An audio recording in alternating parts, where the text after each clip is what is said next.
Dear colleagues, it's very soon time to start the plenary session, and I would like to ask you to please take your seats.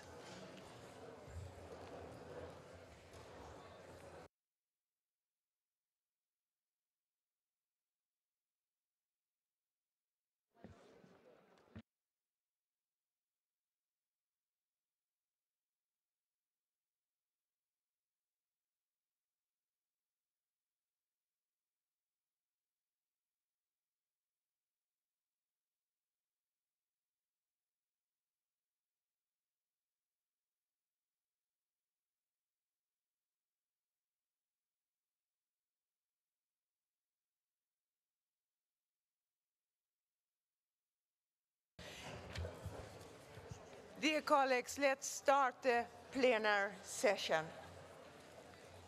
And once again, for those who haven't, please take your seats. A draft agenda for this meeting has been distributed. Are there any objections on the draft agenda? I don't see so. The agenda is adopted.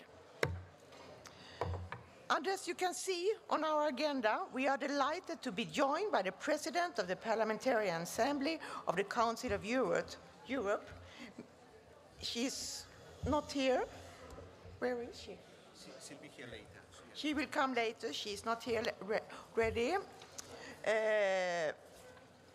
So I meet this. And then, is this relevant? Yes. Yes. And then I would like to say we have not foreseen a question and answer session for President Pasquier, but colleagues can raise relevant issues during the general debate later today and tomorrow. We will also be joined later with the President of the Parliamentary Assembly of the Council of Europe, Ms. Lilian Moraes-Pasquier. And we will as well be joined by the Chairperson in Office of the OSCE and Minister of Foreign Affairs of Slovakia, Mr. Miroslav Lajčák, as well as the OSCE Secretary General, Ambassador Thomas Greminger. As usual, following addresses by Minister Lajčák and Secretary General Greminger, you will be able to ask questions. And now let's go further on to the consideration of supplementary item. And I will give the floor to Ms. Naima Landry, who is chairperson of the ad hoc committee on migration. But before that, we start. Please make sure that you have the correct version of the amendment sheet. The cover page should have a reference ending with the word revised, and Amendment 3 should read, or the foreigner request it. And by this, I will give the floor to Ms. Lanier. Please, the floor is yours. Thank you, Chairperson. Allow me to speak in French. Vos Excellences, chers présidents, chers collègues, dans son discours sur l'état de l'Union en septembre 2007, le président de la Commission européenne, Jean-Claude Juncker, souligna que alors que seulement 36% des migrants en situation irrégulière sont renvoyés, il est évident que nous devons considérablement intensifier notre effort et notre action en la matière. C'est seulement de cette manière que l'Europe pourra faire preuve de solidarité à l'égard des réfugiés qui ont réellement besoin de protection. Nous nous trouvons au sein d'une profonde réorientation de la politique migratoire visant à promouvoir les retours. Les afflux vers l'Europe étant largement en baisse depuis 2015, la priorité de l'Union européenne est désormais d'accroître le taux de retour effectif des migrants en situation irrégulière au pays d'origine ou de transit. Cependant, alors que le nombre d'assignations a quitté le territoire de l'Union européenne entre 2008 et 2018 est resté plus ou moins constant aux alentours d'un demi-million par an, le nombre de retours effectifs stagnait à seulement 200 000 par an. étant même en baisse durant les dernières années. De plus, les statistiques officielles n'indiquent pas si ces retours sont durables. C'est pourquoi la Commission européenne a décidé de revoir la directive de retour adoptée en 2008 qui définit les normes et procédures communes applicables dans les États membres. Et c'est dans ce cadre, chers collègues, qu'une délégation de la Commission ad hoc pour la migration de l'Assemblée parlementaire OSCE s'est rendue à Bruxelles le 2 avril pour des briefings avec la Commission européenne, le Parlement européen, et ceci pour avoir un état actuel des propositions pour améliorer l'efficacité des retours. Nous avons aussi rencontré des représentants d'organisations internationales, gouvernementales et non gouvernementales, afin de connaître leur position et discuter des principes généraux qui devraient guider à une politique de retour non seulement efficace, mais aussi humaine. Nous avons profité de cette occasion pour en apprendre aussi plus sur la politique en matière de retour en Belgique. Et nous avons visité un centre fermé qui, depuis presque un an, comprend aussi des unités familiales de détention, mais cela seulement pour une durée très limitée, pour des familles avec des enfants mineurs. Nos discussions à Bruxelles ainsi que le travail préalable de la commission ad hoc sur l'intégration et les visites en Suède, au Danemark et en Belgique nous ont motivés à rédiger ce projet de résolution dont nous débattrons tout à l'heure. Je tiens à remercier les membres de la commission ad hoc pour la migration ainsi que tous ceux qui ont soutenu le projet de résolution et les auteurs des 3 amendements proposés. Je tiens aussi à souligner que la problématique de retour est d'actualité, non pas seulement dans les pays membres de l'Union européenne, mais aussi dans tout l'espace de l'OSCE.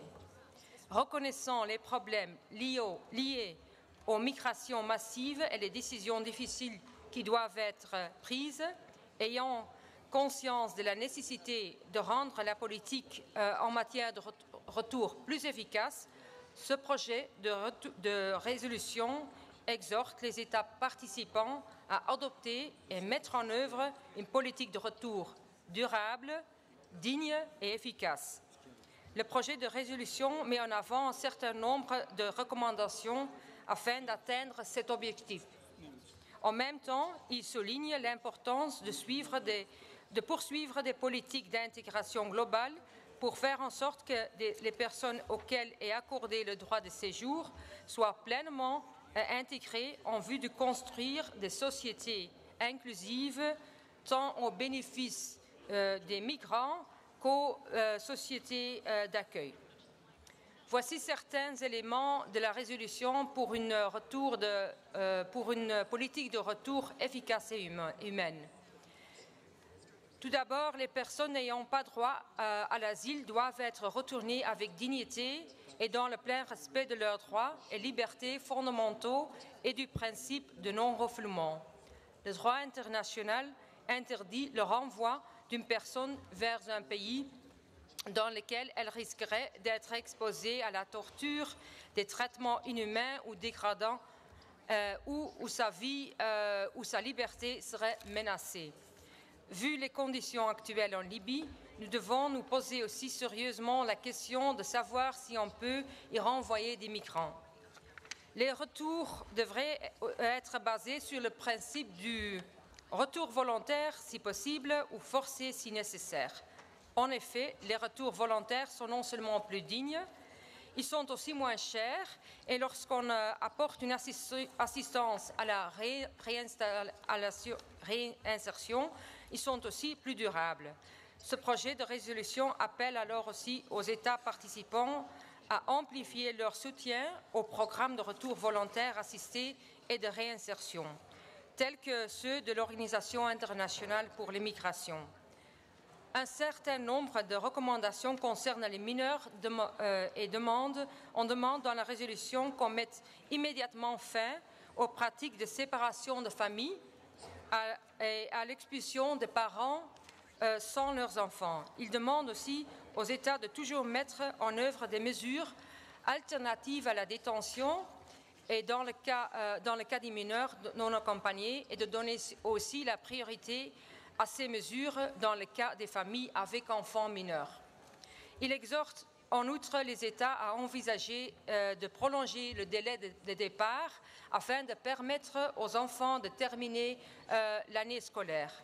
Le projet de résolution souligne l'importance d'assurer un lien clair entre les décisions en matière d'asile et les procédures de retour en informant rapidement les demandeurs d'asile déboutés des résultats de leur demande ou de leur recours et en les informant clairement des conséquences de cette décision et des options offertes.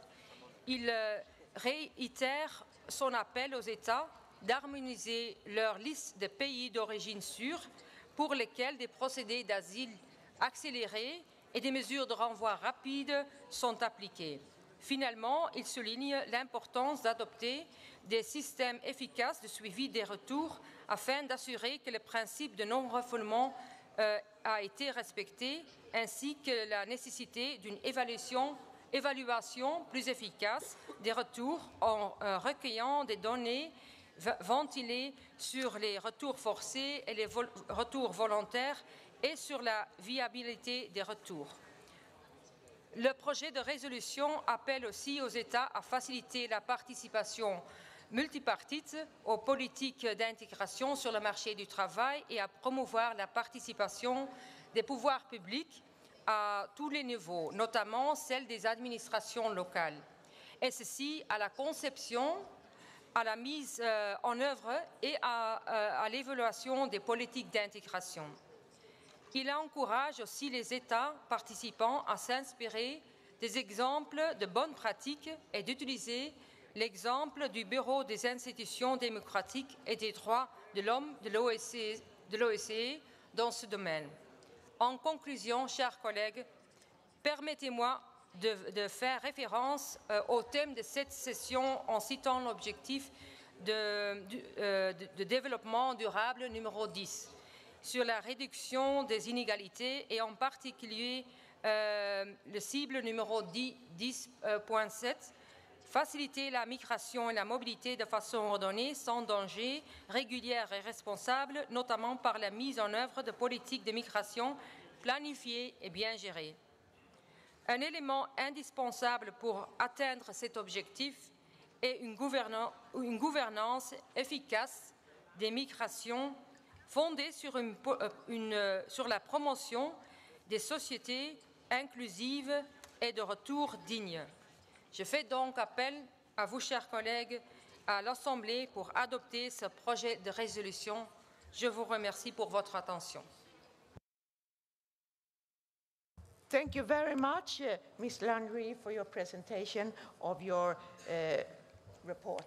And now I will open the floor for the debate, and there are 4 speakers on the list. And I will first give the floor to Mr. Frederick Asopardi from Malta, and after him it's Mr. Mehmet Said Kirasoglu from Turkey.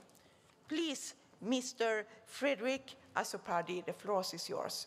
And I would like to say that the speaking time is 3 minutes. Thank you very much. Thank you, Madam Chair. The number of migrants returning to their countries of origin has increased, as has the diversity of actors and complex challenges involved in the successful return. While some countries return to a welcoming context and reintegrate smoothly, many face challenges that they cannot overcome on their own, and thus need to be supported in order to reintegrate positively and effectively. We are aware that some countries of origin do not have the infrastructure, services, and capacity to support their citizens to lead fulfilling lives, including returned migrants. In other countries, returned migrants coming home empty-handed suffer from long stigmatization for what is perceived as their failure. The provision of reintegration assistance from host countries to migrants, both prior to their return to their home countries and afterwards, is an essential element to ensure the sustainability and returns. Additionally, as parliamentarians, we can support countries with significant immigration to develop adequate policies and structures which address the specific needs of their nationals once they return. Thank you, Madam Chair. Thank you very much, Mr. Asopadi. And now I will give the floor to Mr. Kirasoglu from Turkey. And after Mr. Kirasoglu, it's Ms. Heidi Frey from Canada.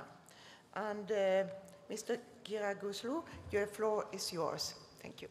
Thank you, Madam Chair. I thank the principal sponsor for tabling this draft resolution, Chair of Ad hoc Committee, Ms. Plenary, and her team. Thank you. Today, Turkey is the largest refugee hosting country. We are home to more than 5 million people, including 3.6 Syrians. 18 March deal has contributed to the sharp decline in irregular crossings towards the EU. Thanks to this deal, loss of lives minimized, migrant smuggling networks curbed, and we managed to decrease irregular migration by 98%. Overall, in the last 3 years, our efforts have generated a deterrent effect more than 2 million irregular migrants to reach Europe. While assuming this heavy burden, we also expect our partners to fulfill their commitments emanating from the very same 18 March statement. EU should spend more effort to deliver its promises, the visa liberalization for our citizens, voluntary humanitarian admission schema, and financial assistance to Syrians on the ground are still not completed. Turkey believes that a human rights-based, coherent, and comprehensive migration policies, as well as offering migrants and asylum seekers legal channels to enter and stay in destination countries and integration measures, are crucial. Responsibility belongs to all participating states, and this burden should be fairly shared. There is also a need for fighting more with racism and xenophobia and consolidating the common human rights culture and embracing the diversity of cultures and religions. It is also of great significance to prevent the negative discourse against migrants and asylum seekers that has the potential to feed radical tendencies. Madam Chairperson, the return of refugees in Syria should go hand in hand with the progress in the political process. Returns have to be safe and voluntary, based on legal guarantees and in line with international law. This process has to be coordinated with the UN. Priority should be given the return of IDPs and to the prevention of new displacements inside Syria. We need to focus more on preparing the conditions that could facilitate returns. We can start with efforts to improve the humanitarian infrastructure. Instead of a conditional and sequential approach, we should adopt a more dynamic position on reconstruction that moves parallel to the political track. Lastly, we observe a sharp increase in the number of irregular migrants through our land border. The number have risen. Half of these people are Please Turkish. conclude. Okay. Half of these people are Turkish citizens escaping from the law. The participating states should stop its welcoming attitude towards Turkish citizens leaving our territory illegally. Thank you very much.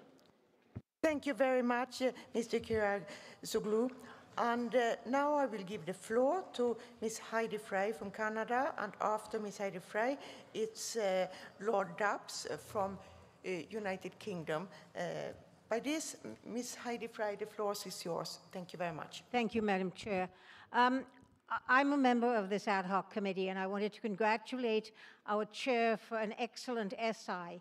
It reflects a lot of the things that we talked about, but I just wanted to pinpoint about 3 things that I think we should be aware of. One of the things that the committee was seized with very much was the idea of unaccompanied minors.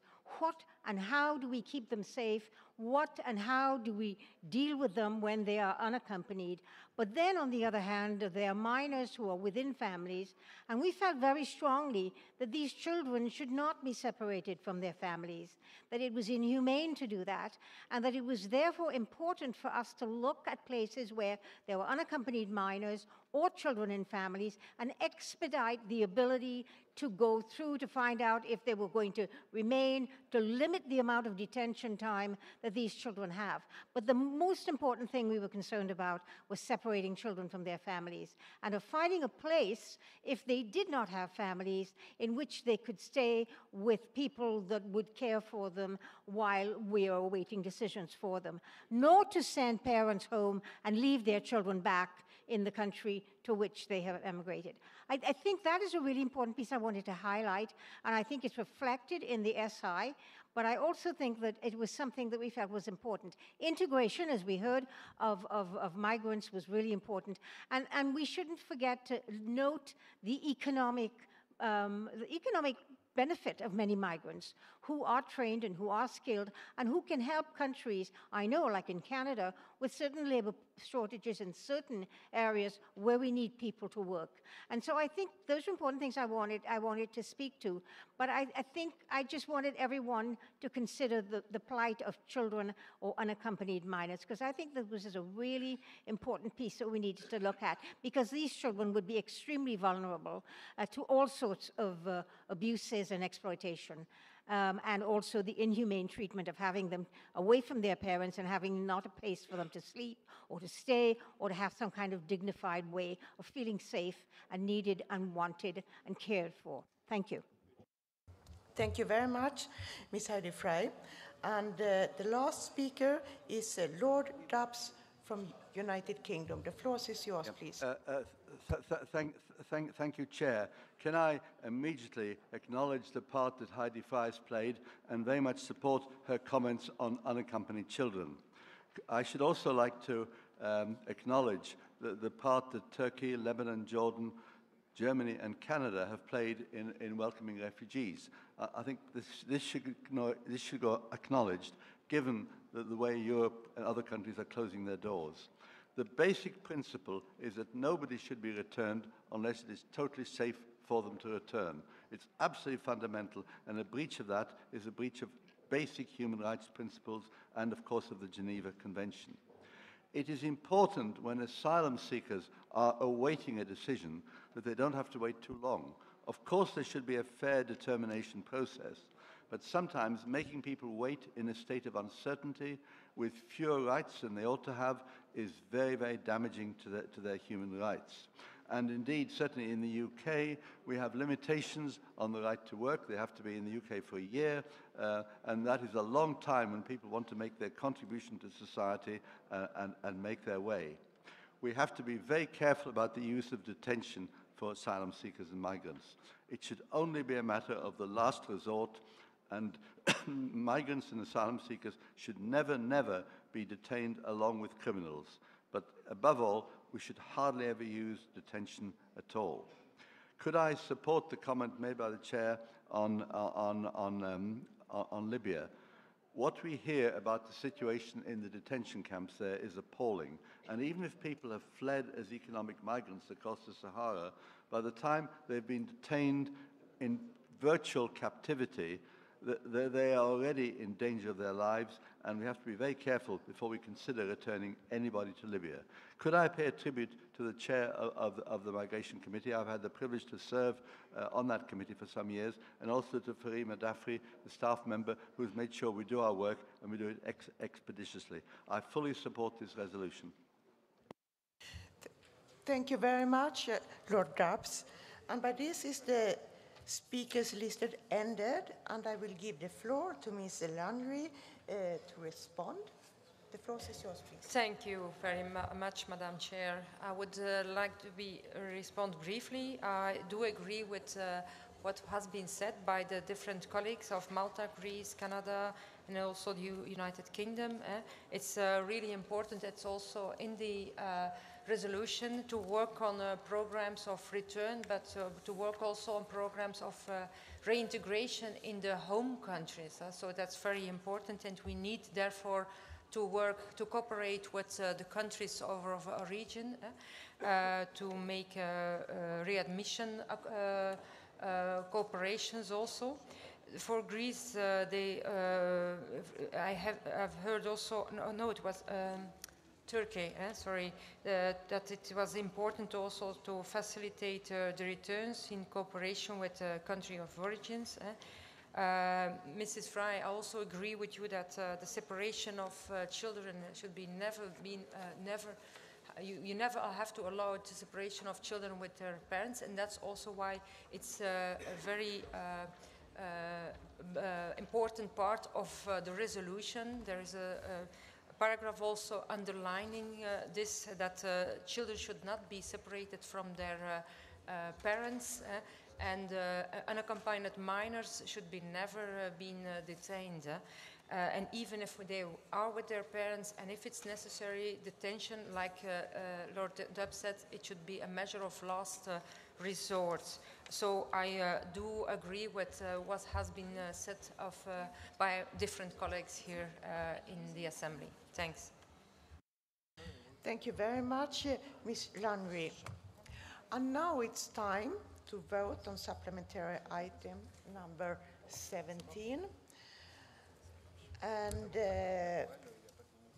we will do it paragraph by paragraph, and on the 3 amendments to it which have been tabled.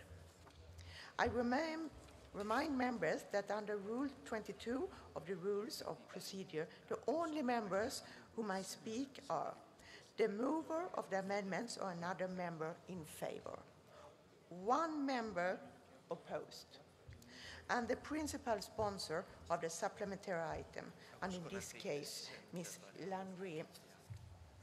No, thank you. Speeches on the amendments will be limited to 1 minute. And now we will start with amendment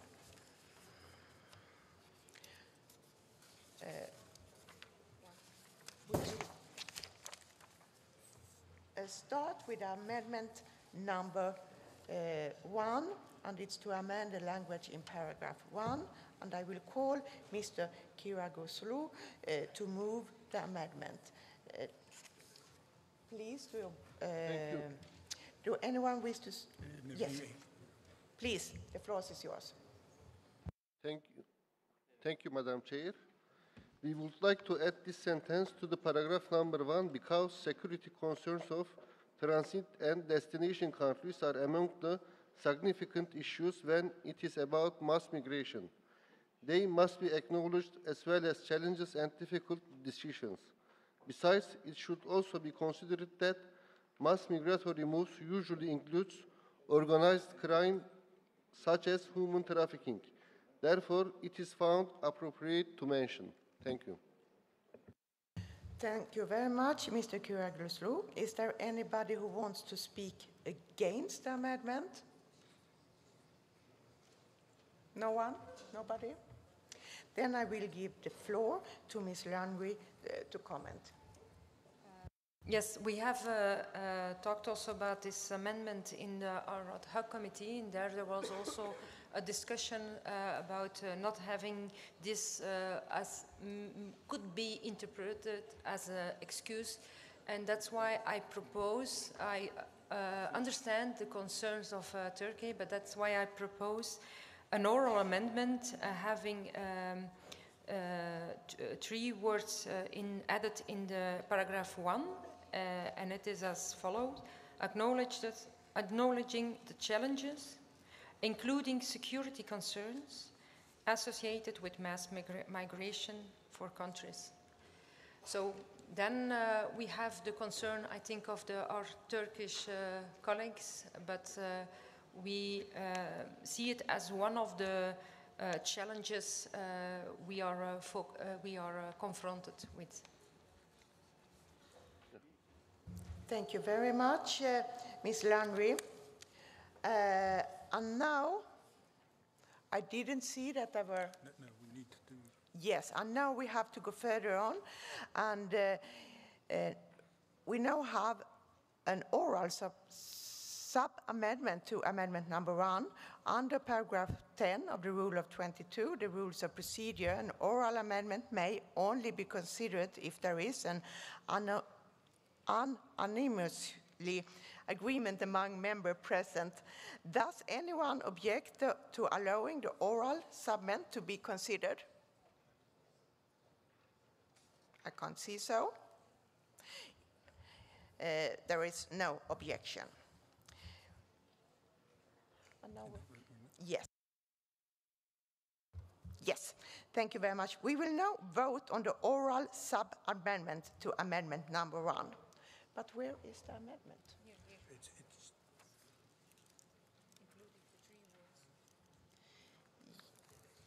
It's 3 words that are included. Yes, it was the one that was here. Yes. So now we will vote for the sub-amendment to the amendment number 1. Those in favor, please raise your cards.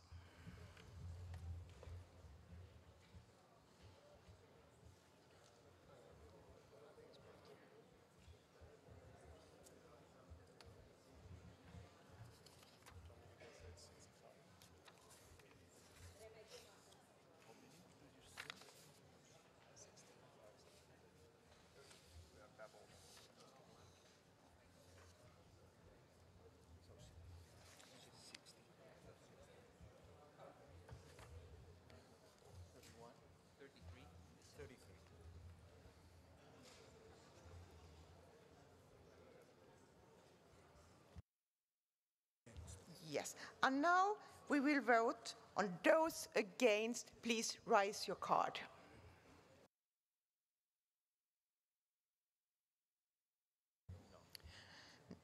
And those who abstain, please raise your card.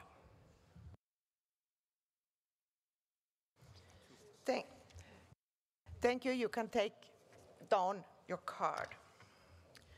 And the result is that 124 delegates voted in favor. No delegates voted against, and 2 abstentions. No, it says 2 here. 2. And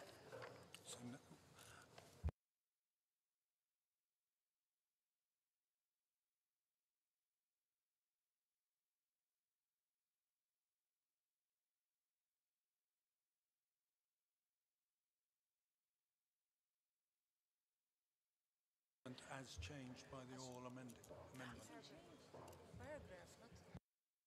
a few seconds and then I will return.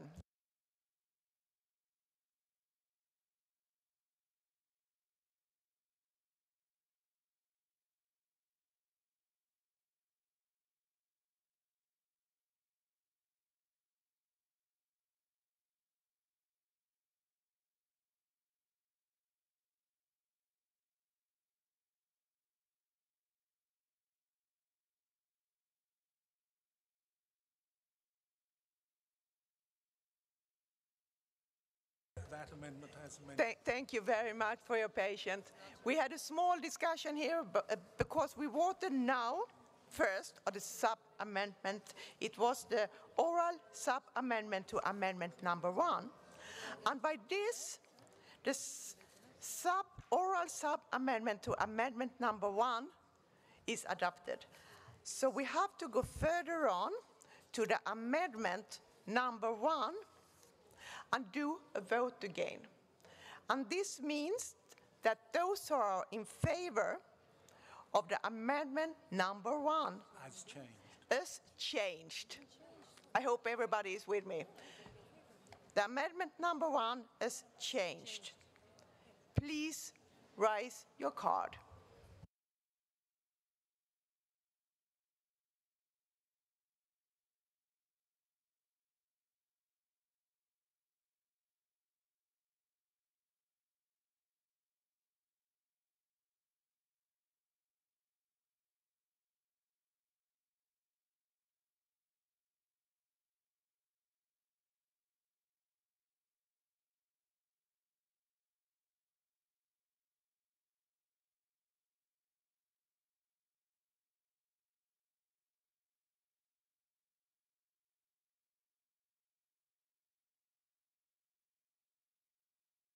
Thank you. And now, those who want to vote against the amendment number 1 as amended, please raise your card.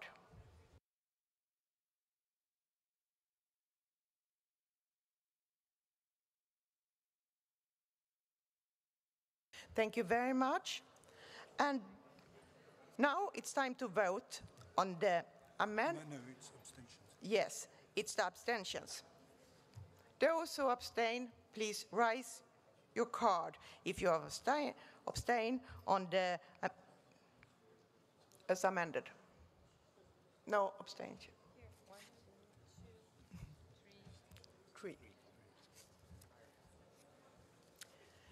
Thank you very much. The result is 108 vote in favor, 2 vote against, 3 abstain.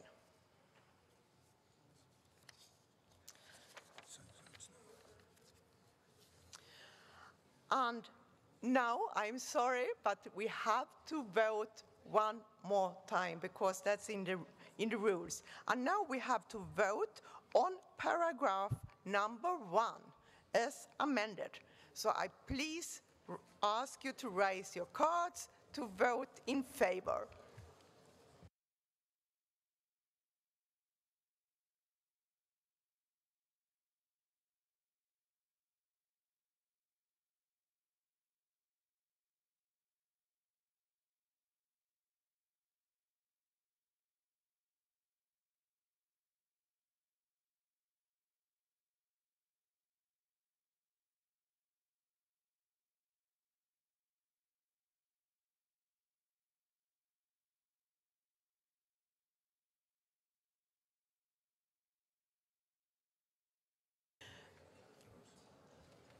And the next is those who vote against.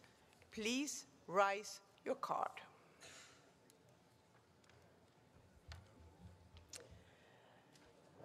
Abstain. Those who vote abstain, please raise your card.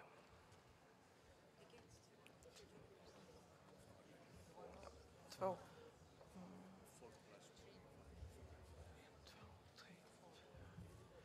6.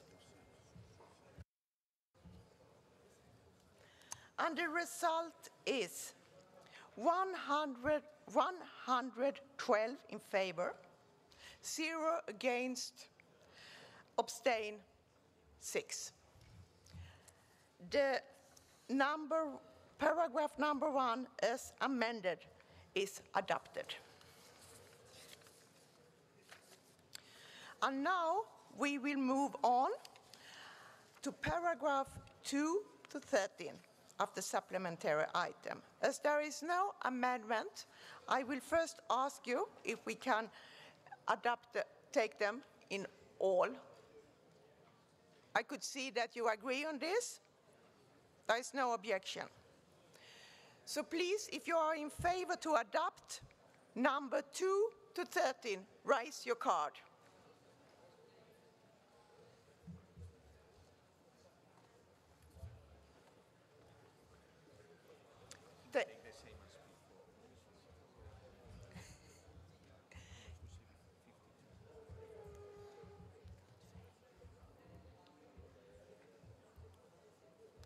It's done. Margareta, point of order. Margareta, she doesn't. Yeah, point of order, please. Yep. Yes. Sorry for that, but we in the committee discussed a little bit paragraph number 9. There is a word welcoming adoption of a global compact of safe, orderly and regular migration. But as you know, not all countries adopted it. Poland, Hungary, Slovakia, Czech Republic, United States of America, even in my Lithuanian parliament we had big discussions. Our proposal was in the committee not welcoming adoption, but noting adoption. Could we vote for that? Yes, but I asked if there was anybody who had an objection. And I didn't hear anything. So, okay, we are late a little bit, but No, But so it's we important. have to go further on here and follow the procedure. So, and I also asked Ms. Landry here if you have any. We have to go further on because Ms. Landry said that it was not adopted, and I asked for the floor, and nobody raised the voice. And now we are voting on the paragraph 2 to 13 to adopt. If you are in favor of adopting them, you vote yes. And if you are against adopting it, you will vote no. And if you want to abstain, you abstain. And now we have just voted those who want to adopt. And it's counted. Yes, thank you. And then we will vote those who vote against the adoption. Please raise your hands. The card up if you want against. If you don't want to adopt them.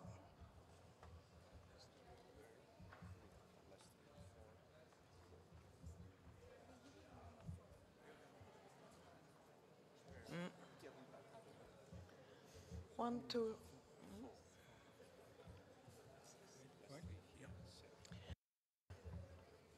Done.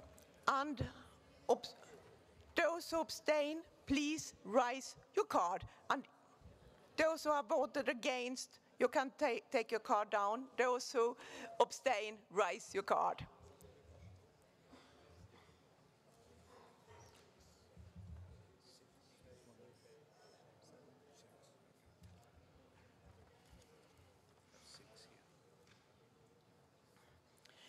And the result is 110 voted in favor, 7 delegates voted against, and 6 abstain. The paragraphs are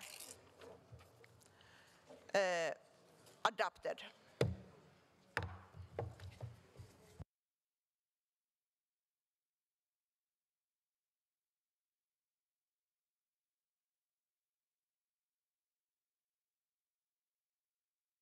And now we have come to amendment number 2 to add a new paragraph after paragraph 13. And I will call Mr. Mirkishili from Azerbaijan, who will present amendment number 2. The floor is yours, please. Thank you, Madam Chair. We thank Ms. Larry for submitting these supplementary items for our considerations. We propose to add a new paragraph after the paragraph 13, which we believe will further strengthen the language of the resolutions. Let me explain the rationale behind this proposal. Indeed, mass flow of migrants frequently creates transborder, political, economic, social, and humanitarian consequences and require effective immigration policies. However, prevention of the root cause of migration is equally vital and necessary. Let me remind that in 2016, New York Declaration on Refugees and Migrants has mentioned that over 68 million persons are displaced persons, of which over 40 million is displaced internally. Therefore, the call for elimination of circumstances that cause mass flow and displacement of persons should be addressed in the current resolutions. I called all debates to support this amendment, which will add value to language of the text. Thank you very much. Thank you, Mr. Mirkishili. And now I ask if there is anybody who wants to speak against the amendment. Raise your card, please. I can't see that there is anybody who wants to speak against the amendment. And then I will call Ms. Landry to make a comment. The floor is yours, please. I'm also in favor of this amendment. It completes the text. I agree with it.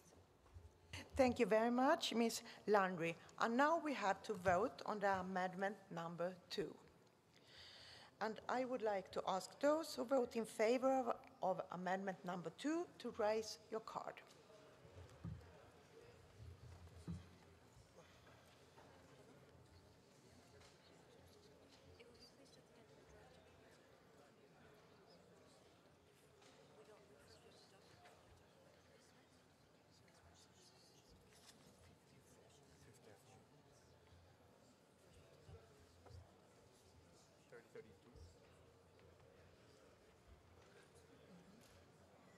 Marco, 27.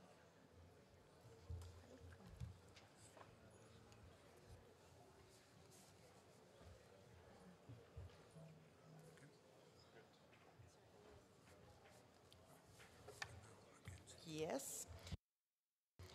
Thank you very much. And now I ask those who want to vote against amendment number 2 to raise your card. Votes against. None. And those who want to abstain on amendment number 2, please raise your card.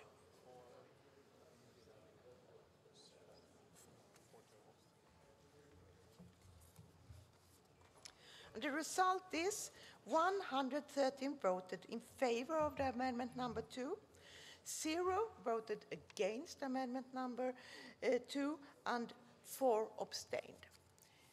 This means that amendment number 2 is adopted. And then I would like to add that the new paragraph does not sit very well in its current place, and I will therefore suggest to the Lord Bones that the drafting committee move it to the end of the paragraph 34. And by this, I would also like to just welcome Secretary General Thomas Greminger from OSCE. Mostly welcome. And Madam Pasteur is Her name. And also, Madame Lilia Marie Pasquier, President of the Parliamentary Assembly of the Council of Europe, has also arrived. Mostly welcome, Madame.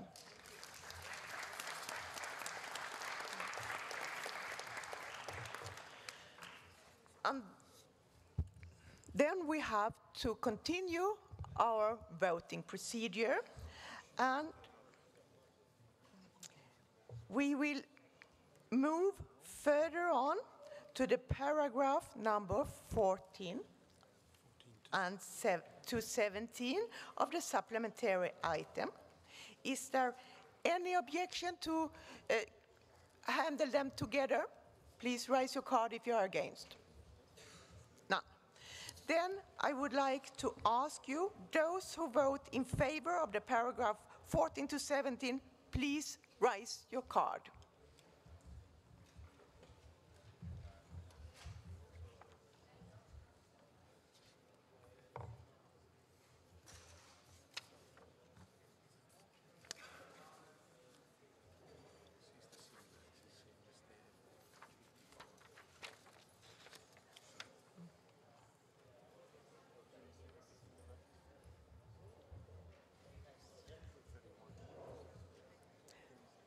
Thank you very much. You can take down your card. And now those who vote against, please raise your card. No. Abstain.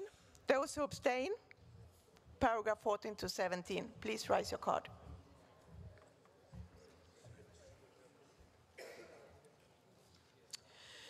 Uh, 125 voted in favor, 0 voted against, 6 abstain. I find that paragraph 14 to 17 is adopted. And let's move further on. We have now come to amendment number 3 to amend language in paragraph 18. And I will give the floor to Mr. Kyragosoglu to move the amendment. The floor is yours, please. Thank you, Madam Chair. We like to add this sentence to the paragraph number 18 because return procedures of the foreigners who decide to return voluntarily are initiated and concluded as soon as possible. Thank you. Thank you very much, Mr. Kyragosoglu. And now I ask if there is anybody who wants to speak against the amendment number 3.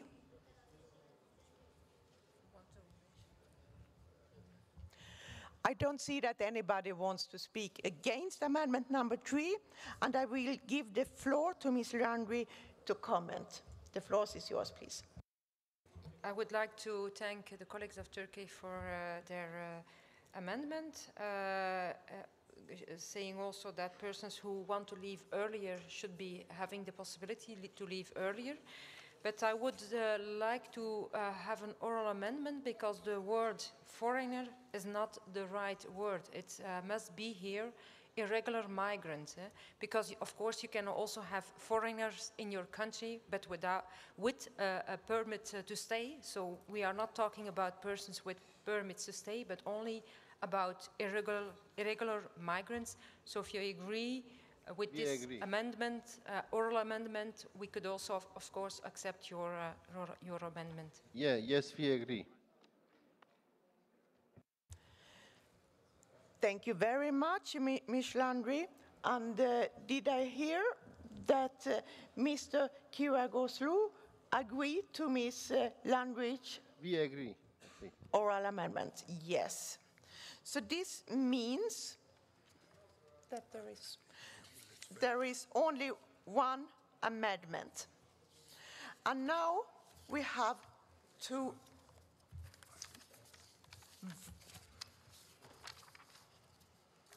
vote on the amendment number 3 as presented. Those who vote in favor of amendment number 3, please raise your card.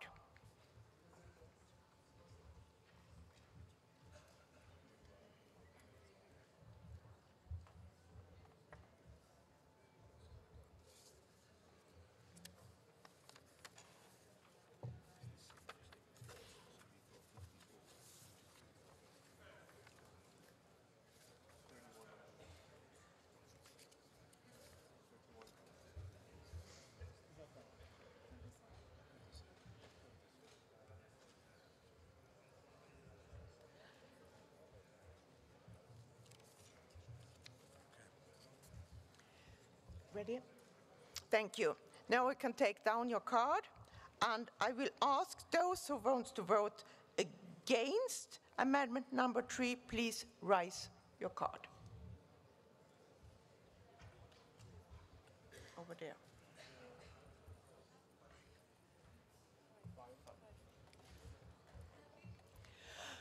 Please take down your card, and those who want to abstain, please raise your card on amendment number 3.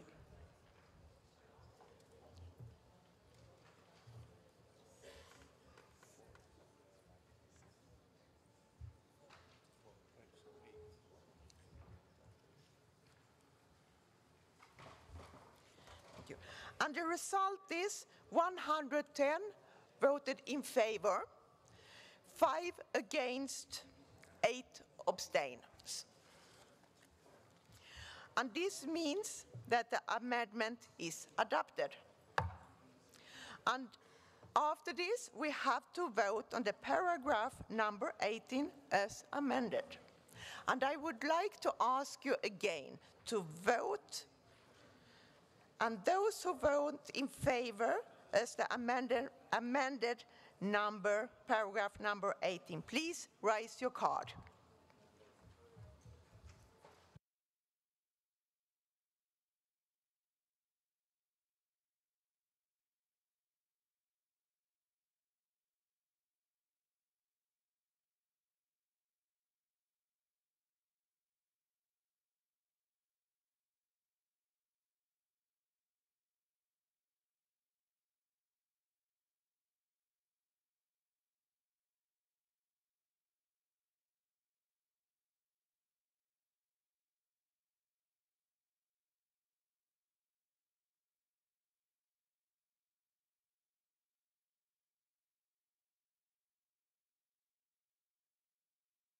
Yes, and then it's those who abstain on the paragraph 18 as...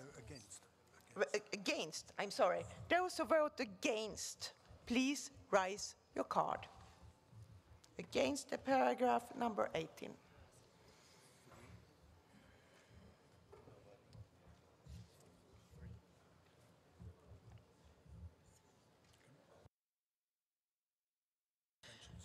And those who abstain on the paragraph number 18, please raise your card.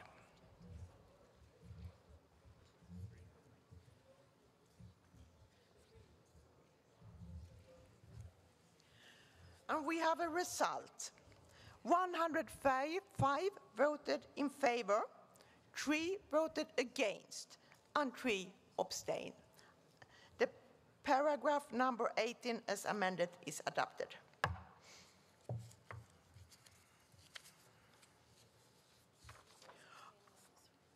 After this, we will have to vote on paragraph number 19 to 34 on the supplementary item.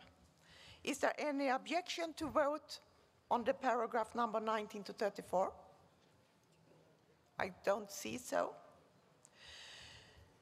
And to make it a little bit easier this time, I say that the paragraph, no, I did only ask if there was one, but then I have to ask you, those who vote in favor of paragraph 19 to 34, please raise your card.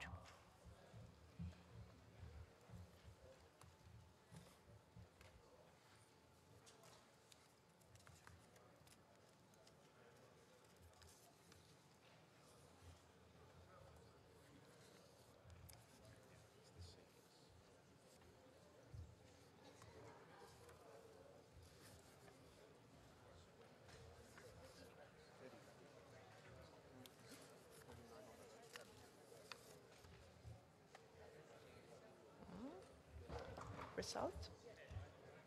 Against. And now I ask you to take down your card, and those who vote against, raise your card, please. Who vote against the paragraph number 19 to 34. It's okay, thank you. Then we can take down your card, please, and any abstains.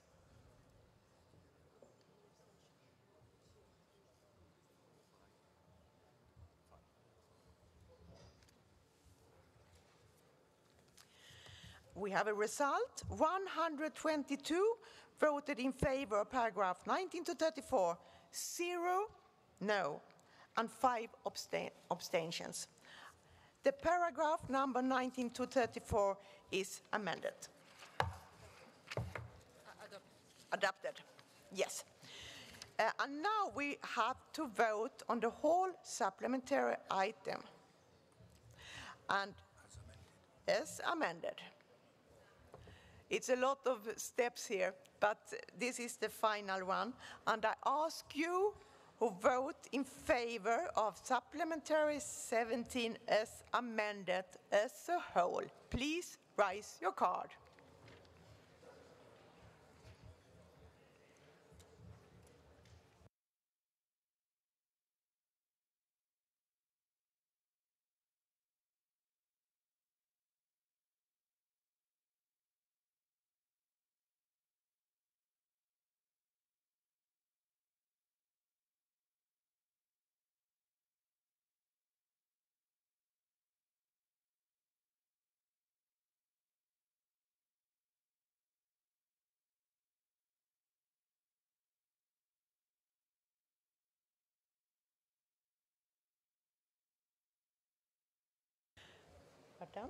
Yes, and now I ask, please take down your card, and I ask those who vote against supplementary items number 17 as amended, please raise your card if you vote against.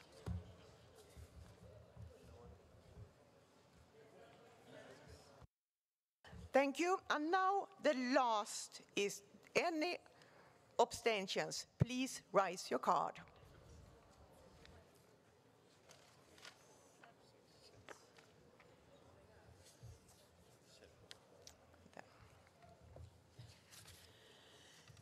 The result is 118 yes, 0 no, 7 abstentions. The supplementary item number 17 as amended as a whole is adopted.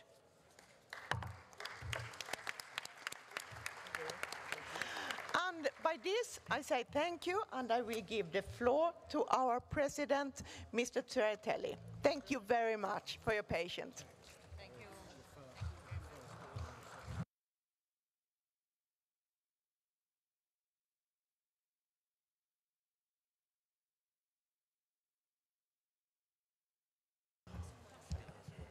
Well, dear colleagues, let's continue our session, our plenary. Thank you very much, Margareta, for your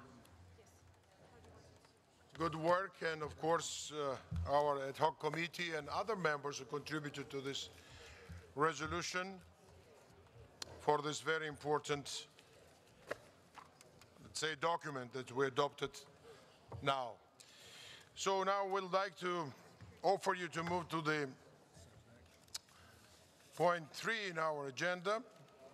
As it was already announced, we have guests today. We have just entered the hall, Chairman in Office, Minister of Foreign Affairs of Slovakia, Mr. Lajcik. Just would like to greet you, Mr. Minister. Mr. Thomas Greminger, our Secretary General, with us. And we also have as a guest speaker today the President of Parliamentary Assembly of Council of Europe, Ms. Liliane Moore-Pasquer.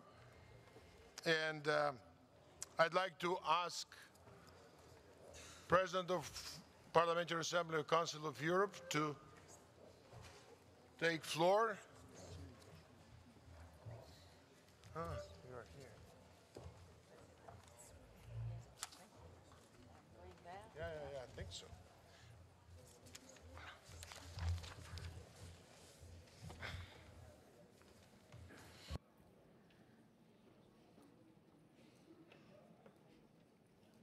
Monsieur le Président, Monsieur le Secrétaire général, Monsieur le Ministre, Mesdames et Messieurs, mes chers et chers collègues, c'est un grand honneur pour moi d'intervenir aujourd'hui devant l'Assemblée parlementaire de l'OSCE. L'Assemblée parlementaire du Conseil de l'Europe, que j'ai l'honneur de présider, entretient des relations de coopération solides avec votre Assemblée, car nous partageons beaucoup de choses. Nos assemblées sont des organisations fondées sur des valeurs, celles qui sont à la base de la Convention européenne des droits de l'homme et de l'acte final d'Helsinki.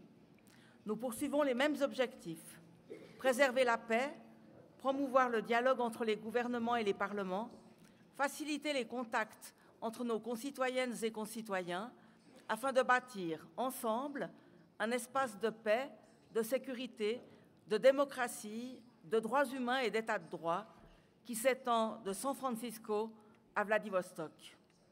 Nos deux institutions sont les bras parlementaires des organisations intergouvernementales, le Conseil de l'Europe et l'OSCE, qui sont aujourd'hui les grands piliers du multilatéralisme dans l'hémisphère nord.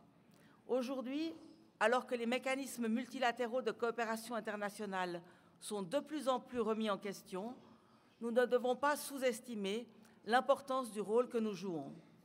C'est pour toutes ces raisons qu'il est tout à fait naturel qu'une de nos priorités soit la mise en œuvre des objectifs de développement durable. Ce thème est au cœur de votre session plénière. Il est aussi une priorité d'action de l'Assemblée parlementaire du Conseil de l'Europe. Dans ce contexte, permettez-moi de suggérer quelques idées pour alimenter les débats sur la base d'un rapport récent de notre Assemblée sur le rôle des parlements dans la mise en œuvre des objectifs de développement durable.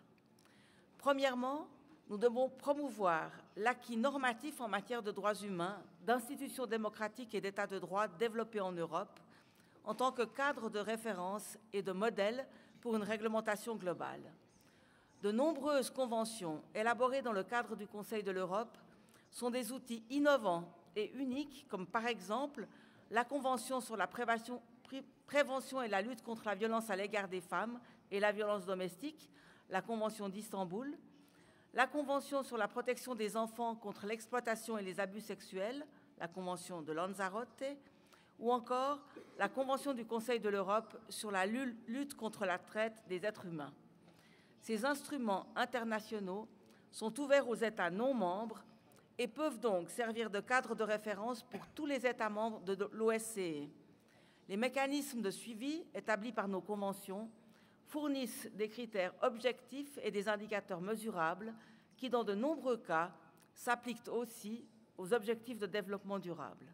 Ainsi, nous pouvons recenser les domaines où des progrès ont été réalisés, mais aussi identifier des difficultés éventuelles.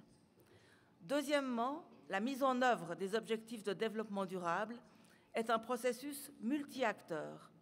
En tant que représentantes et représentants élus de nos concitoyennes et de nos concitoyens, nous entretenons un lien direct avec la société civile, les organisations professionnelles, les autorités locales et régionales. Les parlements nationaux sont donc des relais importants pour assurer l'inclusivité du programme 2030. Nous devons participer activement aux structures de coordination dans nos pays respectifs, mais aussi au niveau international. Nous devons contribuer aux examens nationaux volontaires tout en encourageant les parlementaires à faire partie de nos délégations nationales à l'Assemblée générale des Nations unies afin de prendre part aux discussions internationales. Troisièmement, nous devons mettre l'accent sur des dossiers transversaux comme par exemple l'égalité entre femmes et hommes, un objectif transversal du programme 2030. L'égalité entre femmes et hommes est l'un des défis communs qui nous appartient de relever. Sur le plan personnel, c'est un sujet qui me tient particulièrement à cœur, car il est le fil conducteur de mon engagement politique et l'une des priorités de ma présidence. Le sexisme, le harcèlement et la violence envers les femmes sont une conséquence directe de l'inégalité. C'est pour prévenir et combattre ce fléau que le Conseil de l'Europe a élaboré la Convention d'Istanbul que j'ai déjà mentionnée. Toutefois, pour combattre le sexisme et la violence qui en découlent, nous devons aller encore plus loin. Il y a bientôt un an, l'Assemblée parlementaire du Conseil de l'Europe a lancé une campagne mot dièse « Pas dans mon Parlement », #Not in my parliament. Notre objectif est de sensibiliser les parlementaires et les fonctionnaires, toutes celles et ceux qui travaillent au sein des parlements, aux phénomènes de sexisme et de harcèlement, afin de les éradiquer définitivement de l'enceinte parlementaire. Dans ce contexte, je compte sur votre soutien pour diffuser cette initiative, sachant que de plus, nous pouvons bien évidemment l'étendre à d'autres secteurs, finalement à tous les lieux d'activité, en utilisant d'autres mots dièses, d'autres hashtags, par exemple, pas dans ma ville, pas dans mon bureau, pas dans mon organisation. Mesdames et messieurs, mes chers et chers collègues, je terminerai cette intervention en évoquant le sujet de la diplomatie parlementaire. En effet, nos assemblées respectives ne sont pas uniquement des instances de coopération internationale au sens strict. Ce sont aussi des lieux de rencontre, d'échange et de dialogue. Ceci est particulièrement important dans le contexte actuel de la crise du multilatéralisme. Nous devons donc faire en sorte que nos assemblées puissent pleinement jouer leur rôle de plateforme de dialogue parlementaire entre les élus et les élus de tous nos États membres. Comme vous le savez, durant les 5 dernières années, le Parlement de la Fédération de Russie n'a pas participé aux travaux de l'Assemblée parlementaire du Conseil de l'Europe. Nous nous souvenons toutes et tous des origines de cette crise, l'annexion illégale de la Crimée et le conflit dans l'est de l'Ukraine. En 2014 et en 2015, notre Assemblée a exprimé une position politique ferme et claire. Cette position reste inchangée et nous continuons à défendre les principes du droit international auxquels nous sommes toutes et tous attachés. En même temps, nous pensons que le dialogue est le moyen le plus efficace de rapprocher les positions et de régler les différends. Le manque de dialogue risque non seulement de créer une impasse politique, mais aussi de compromettre l'efficacité de nos outils de protection des droits humains de toutes les personnes vivant sur notre continent. En se basant sur ces considérations, notre Assemblée a pris la semaine dernière, à une large majorité, la décision de ratifier les pouvoirs de la délégation russe sans limiter les droits de représentation et de participation de ses membres. Nous pouvons donc de nouveau travailler avec des collègues russes, y compris sur les dossiers qui posent problème, car la ratification des pouvoirs n'est pas un chèque en blanc. Nous avons ainsi adressé aux autorités russes plusieurs demandes concrètes, notamment celle de libérer les marins ukrainiens détenus suite à l'incident dans le détroit de Kertch, de coopérer avec le groupe d'enquête international sur la destruction du vol MH17 de Malaysia Airlines et de garantir l'accès aux mécanismes de suivi du respect des droits humains sur les territoires où la Russie mène des opérations.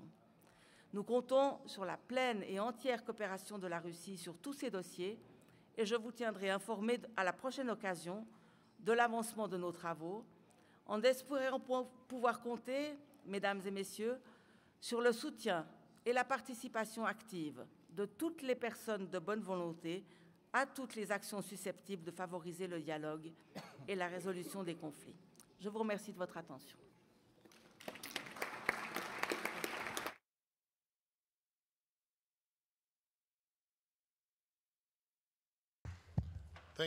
Thank you very much, dear President, for your, I think, very insightful intervention here. We appreciate your call to keep dialogue, and this organization is based on this principle. We understand that it was really very controversial, last event you just touched upon, and you elaborated on this. But also very important, you know, when we are fulfilling agendas of SDGs or other important international goals, I think most important in an organization like OSCE or PEACE to preserve all the principles that we have in those organizations and we are based on. That's very important. And when it comes to different types of reactions on that, of course, nothing could substitute dialogue, nothing could substitute peaceful continuation, but dialogue also should be resulted in tangible things, and it's not only to gain time. So we think that result-oriented dialogue, it's very important. And of course, to feel responsibility that you are breaching principles of the organization, that should be reaction, and that will be reaction on that. That's very important. I think we will continue close cooperation on many issues with you, and once again, thank you being today with us as a guest speaker. Thank you. Now, dear colleagues, as I announced already, we have as a special guest, and it's our honor to welcome Chairperson in Office of the OSCE, Minister of Foreign Affairs of Slovakia, Mr. Miroslav Lajčák. I would like to say that we have really exceptional cooperation with the chairmanship. We appreciate all the support. It's a good coincidence that Mr. Lajčák here, who's chair of the OSCE, and of course he's very well aware about all the problems around this region, but he also been a president of General Assembly of the UN, and he's also very well aware about sustainable development goals. So I think it will be very interesting to hear Mr. Lajčák, and dear Miroslav, floor is yours. Please.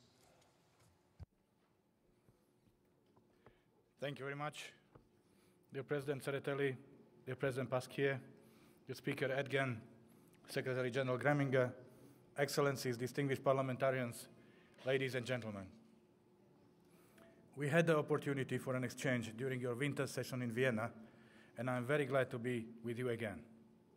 The topic you set for this session, advancing sustainable development to promote security, is both timely and urgent, as well as old and well established. The first is felt mostly as we aim and sometimes struggle to bring to life the Agenda 2030 and its sustainable development goals. The SDGs are bold, they are visionary, they are transformative, and they are urgent.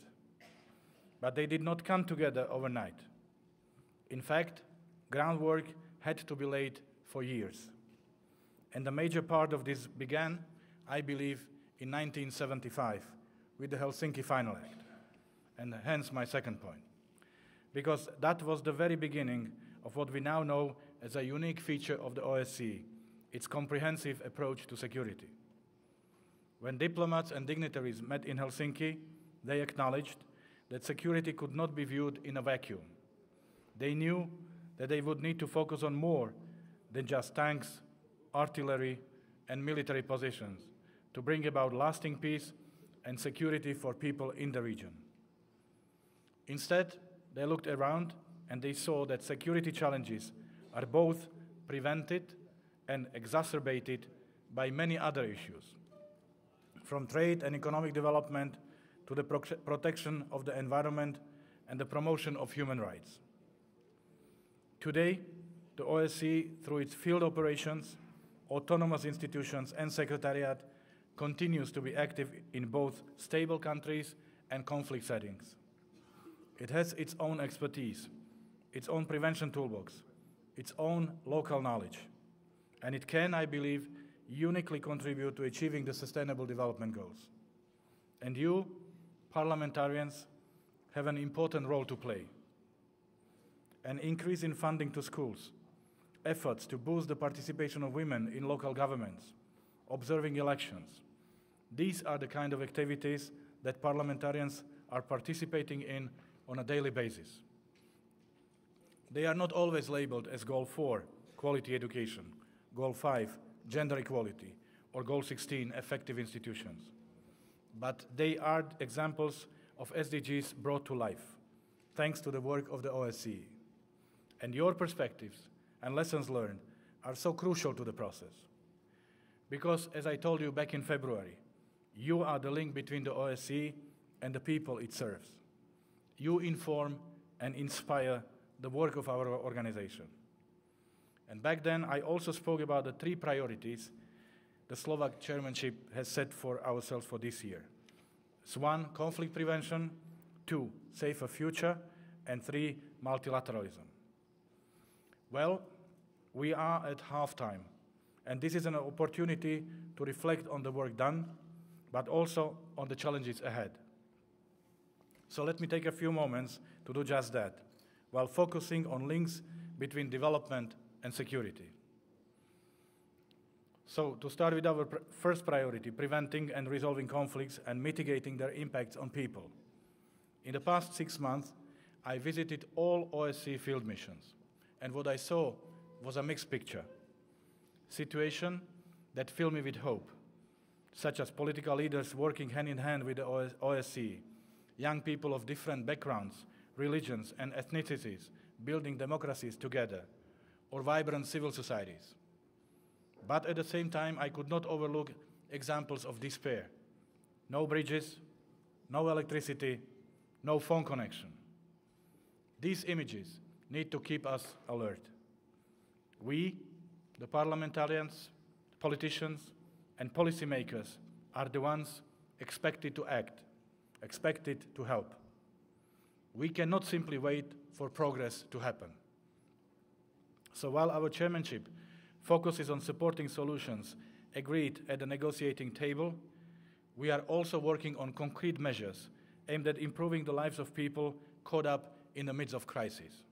Or to put it bluntly, retaining focus on the big picture should not blind us to the urgent and real needs of people on the ground. So, for example, in Ukraine, I have put forward 9 concrete confidence-building measures that should alleviate negative consequences of the crisis. We are actively supporting all initiatives to repair the Stanica-Luhanska bridge so that people can cross to collect their pensions, to see their loved ones, or to get medical care needed. And though we might not headline our efforts as Goal 9, resilient infrastructure, or Goal 3, good health, such steps for the betterment of the life of people contribute to advancing development and hence promoting security.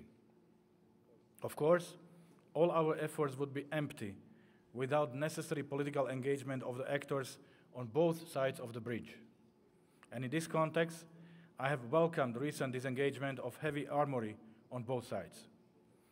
After President Zelensky's extraordinary success in the last presidential elections in Ukraine, we must use this window of opportunity to encourage further progress.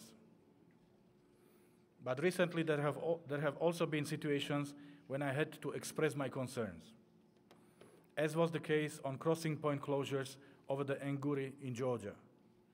And here, the situation is clear. Every restriction brings hardships for local populations. Every separation from family or land brings anguish. Every conflict stops people from realizing their potential. And it is precisely why the OSCE is here, to help to prevent these scenarios. Moving forward means that we need to rediscover the OSCE prevention tools. That's why I'm looking forward to welcoming the high number of fellow foreign ministers from the OSCE participating states in Slovakia tomorrow for an informal gathering. We will discuss the role and the relevance of the OSCE in future prevention efforts and how to better use the OSCE's niche in fostering stability in Europe and beyond. When it comes to our second priority, safer future for all, we realize that our societies are different from what they were 44 years ago when our organization was founded.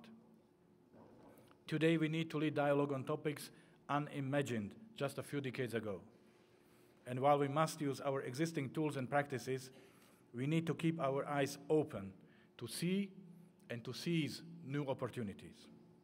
And this means also spotting ways how to advance the SDGs, like SDG 16 on peace, justice, and strong institutions, by promoting the security sector, governance, and reform agenda.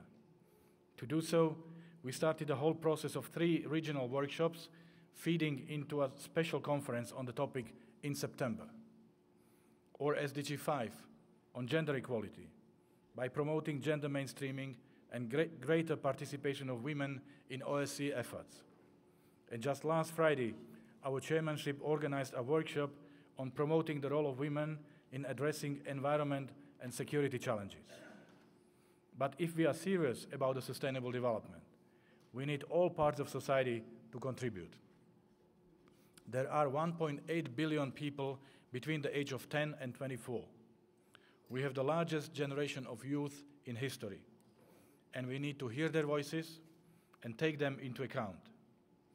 So our chairmanship, together with the OSCE Secretariat, is organizing a youth forum in October in Bratislava to strengthen our exchange. And we must be able to listen to their ideas, views, and perspectives, to inspire and be inspired, to build the resilience to violent ideas and behavior. That's why our chairmanship organized several conferences, encouraging real discussions on topics with serious security implications, ranging from countering radicalization to security in cyberspace. And we will do our utmost to assist the organization so that proper discussion on human dimension commitments among 57 participating states, the well-known human dimension implementation meeting, could take place. And here I cannot but repeat, political will is crucial. Our third and last priority is about effective multilateralism. Multilateralism, partnerships, cooperation. That's the DNA of the OSCE. Unfortunately, we are seeing trust and multilateralism eroding all over the world. At the beginning of our chairmanship, we set a task for ourselves to do utmost to revive the OSCE's partnerships with other multilateral actors, to allow us to create more spaces for sharing and exchange. I personally engaged with the United Nations, European Union, Council of Europe, and NATO. And we spoke very concretely about adjusting our cooperation frameworks. But we can also benefit from more dynamic partnerships within, to use our diversity and broad membership to our advantage. Because, like it or not, from Vienna to New York, we cannot always be confident that we have our fingers close enough to the pulse. Which is why we need to also hear from you, the parliamentarians. You can best connect OSCE to its people. You come from all parts of the region.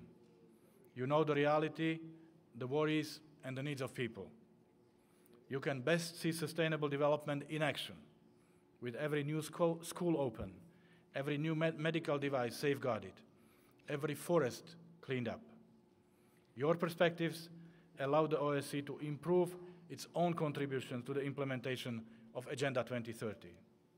And they give us all valuable food for thought and practical examples which can be replicated and strengthened as we go forward. So, ladies and gentlemen, let's continue working together towards achieving these noble goals. I thank you for your attention.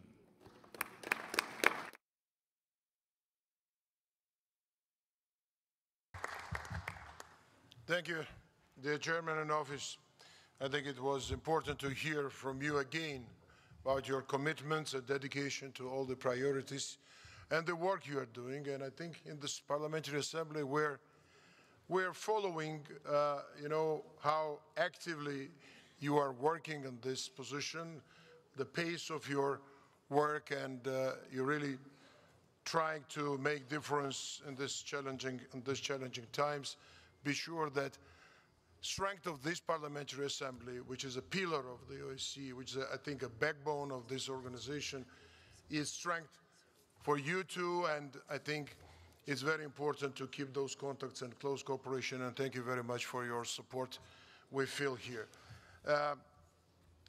Now, dear friends and colleagues, I'd like to ask our Secretary General of OSCE, Ambassador Thomas Gremingen, who's been a very active and close partner for our Assembly, for parliamentarians. And at the outset, I'd like to say that we created in the last several years, I would say, excellent working relations with Permanent Council. And we hope that it will be resulted in implementation of the documents, resolutions, discussions, deliberations, and results of that which we are providing to the executive branch. So, dear Thomas, thank you for being here, and the floor is yours.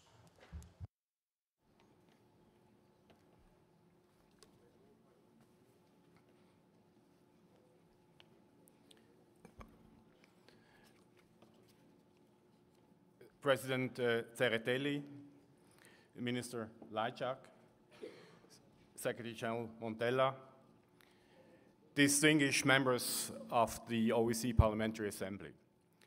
I'm honored to be here with you for the PA's annual session. I think time has come to better align the work of regional organizations in the framework of the Agenda 2030, and also to give more prominence to OSCE activities that support the implementation of the Sustainable Development Goals. So I'm very pleased about the choice you have made to dedicate this year's annual session to sustainable development and security. As parliamentarians, you play an important role in supporting SDG implementation by passing laws, by allocating financial resources, and by holding governments to account. And also by raising awareness and exercising leadership on issues that determine our common future. I see your manifest interest in today's topic as an encouragement to conduct a more systematic assessment on how the OSCE contributes to SDG implementation. So let us build further momentum on this issue. We have also paid attention to this topic in Vienna. Less than a month ago, I organized an OSCE Security Day event to explore how the OSCE connects to Sustainable Development Goals. And particular attention was paid to Goal 13 and the link between climate change and security, and obviously Goal 16 on peace, justice, and strong institutions. Listening to some of the speakers was a real eye-opener. The challenges are overwhelming, and we can only hope to tackle them if we all pull together. Across the board, there was a clear sense of urgency to see implementation accelerated. The vast scope of OSCE activities that contribute to the SDGs became very clear. We also heard views from a cross-section of OSCE executive structures. And I'm very grateful to the chair of the second committee, Nils Adesena, for adding a parliamentary perspective to our discussions. So, what follows from this? I would like to make 6 very quick points. First, We should systematically map our SDG-related activities. This way, we can brand our everyday programmatic work in line with Agenda 2030. We can also highlight how it supports OEC participating states to implement SDGs. Second, this mapping should be done in a non-selective way. All 17 SDGs are important. At the same time, we have to understand that certain areas for engagement are more relevant than others and do deserve a closer look. For instance, OEC's role in supporting implementation of SDG 16 on peace, justice, and strong institutions clearly falls into that category. Third, the role of the OEC as a platform to bridge global and national implementation should be accentuated. The SDG framework presents an excellent opportunity to share our unique experiences and to learn from best practices in other regional organizations. Fourth, our partnerships should also extend to civil society actors, to development organizations, and to the private sector. This is essential to achieving synergies and to develop a common understanding towards SDG implementation. Fifth, gender equality, which is SDG 5, is key. We are already well positioned through our efforts to integrate a gender perspective in everything we do and our role in promoting women's economic empowerment. But clearly, more needs to be done. Finally, I strongly believe in finding a constructive way to addressing climate change and security at the OEC. As Secretary General Guterres recently put it, and I quote him, "The effects of climate change are outpacing our efforts to address it," end of quote. I think we should, in the OEC, not get hung up over whether there is a direct link between climate change and conflict. Instead, we should build an OEC mandate that focuses on prevention and adaptation to the many adverse effects of climate change on security. Or, to put it differently, and in even simpler terms, assess the impact of climate change on security and help participating states to address them. Distinguished members of the OEC Parliamentary Assembly, the crisis in and around Ukraine remains high on the OEC agenda, as Miroslav Lajčák, the chair in office, has just confirmed. The conflict continues to affect populations on the ground, directly affecting the lives of many and still causing civilian casualties, including death. The recent presidential election in Ukraine provides an opportunity to insert new momentum into the efforts to restore peace and security to Ukraine. And I'm encouraged by a number of positive signals, including reinvigorated discussions in the Trilateral Contact Group over concrete proposals. An excellent example is the agreement on the 26th of June in Minsk to commence disengagement in Staniska Luganska. This very positive development sends a strong message and could pave the way for further steps, including for the repair of the Staniska Luganska bridge, where every day more than 10,000 people cross. So, distinguished members of the PA, we are lately witnessing some promising trends, but we cannot afford to be complacent. We need to use these opportunities to change the dynamics both at the political level and on the ground. And I welcome plans to hold a new N4 meeting soon. The OEC will continue to offer its support to the sides in finding a way forward in Ukraine through the discussions in Minsk and with the tireless efforts of our special monitoring mission to Ukraine. Ladies and gentlemen, the OEC also offers a rare venue where inclusive dialogue on political military issues is still possible. A key process is the structured dialogue. A vital area is enhancing transparency in military activities. voluntary measures of notifying and briefing on exercises below notification threshold, especially those close to borders, and especially SNAP exercises, can lead to reciprocity. The modernization of the Vienna document, the most important confidence and security building measure in the OEC area, remains the ultimate goal. The good news is that incremental progress is still possible, at least in some areas. Take, for instance, incident prevention and incident management, and risk reduction.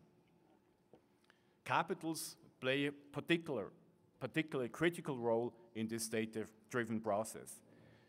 And I believe that you, parliamentarians of the OEC region, can help us further involve all participating states in this process. Another increasingly important topic is how security is also affected by rapid technological change. And I hope that the OEC eventually becomes a platform for meaningful dialogue on the link between technology and security. For example, if we could create a framework to encourage responsible uses of artificial intelligence, this would reduce risks and increase its benefits. Ladies and gentlemen, the greatest challenge I see as Secretary General for the OEC is building a stronger sense of common purpose among participating states. This organization has the potential to be the forum for meaningful dialogue and cooperation between the East and the West. To be successful, political will is key. But an authentic commitment to the organization also implies providing sufficient human and financial resources to it. The zero nominal growth policy is not sustainable and jeopardizes the ability of the OEC to cope with the many current risks to our common security. If we want to prevent new crises before they emerge, if we want to create trust and de-escalate existing tensions, we need a strong organization, and I count on your support to convey this message. We also need a common understanding of what is at stake. It is absolutely essential to overcome increasing difficulties among participating states in adopting simple housekeeping decisions. Housekeeping decisions like adopting conference agendas, like approving budgets on time, like appointing auditors for the organization, or agree on simple IT updates. Routine decisions should be discussed at the technical level and not politicized.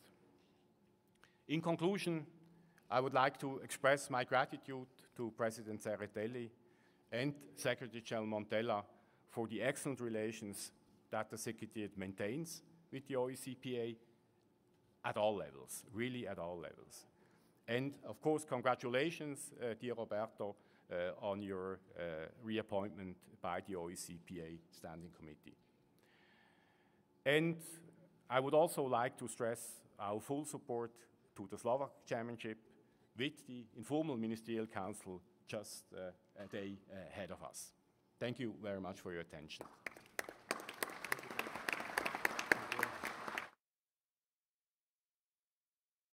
Thank you, dear Secretary General. Dear Thomas, we really appreciate your thoughts you shared with us. We have this common work, we have common agenda.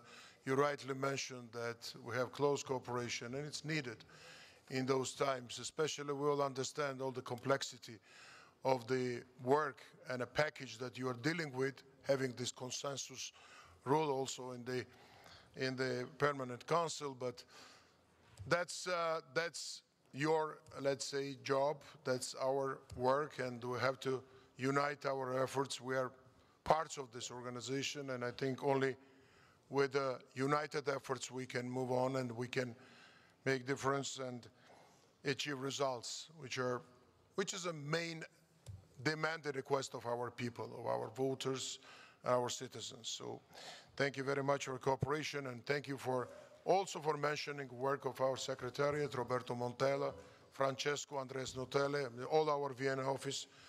They feel at the Permanent Council the place where they have good partners, and it's prerequisite for effective works and results.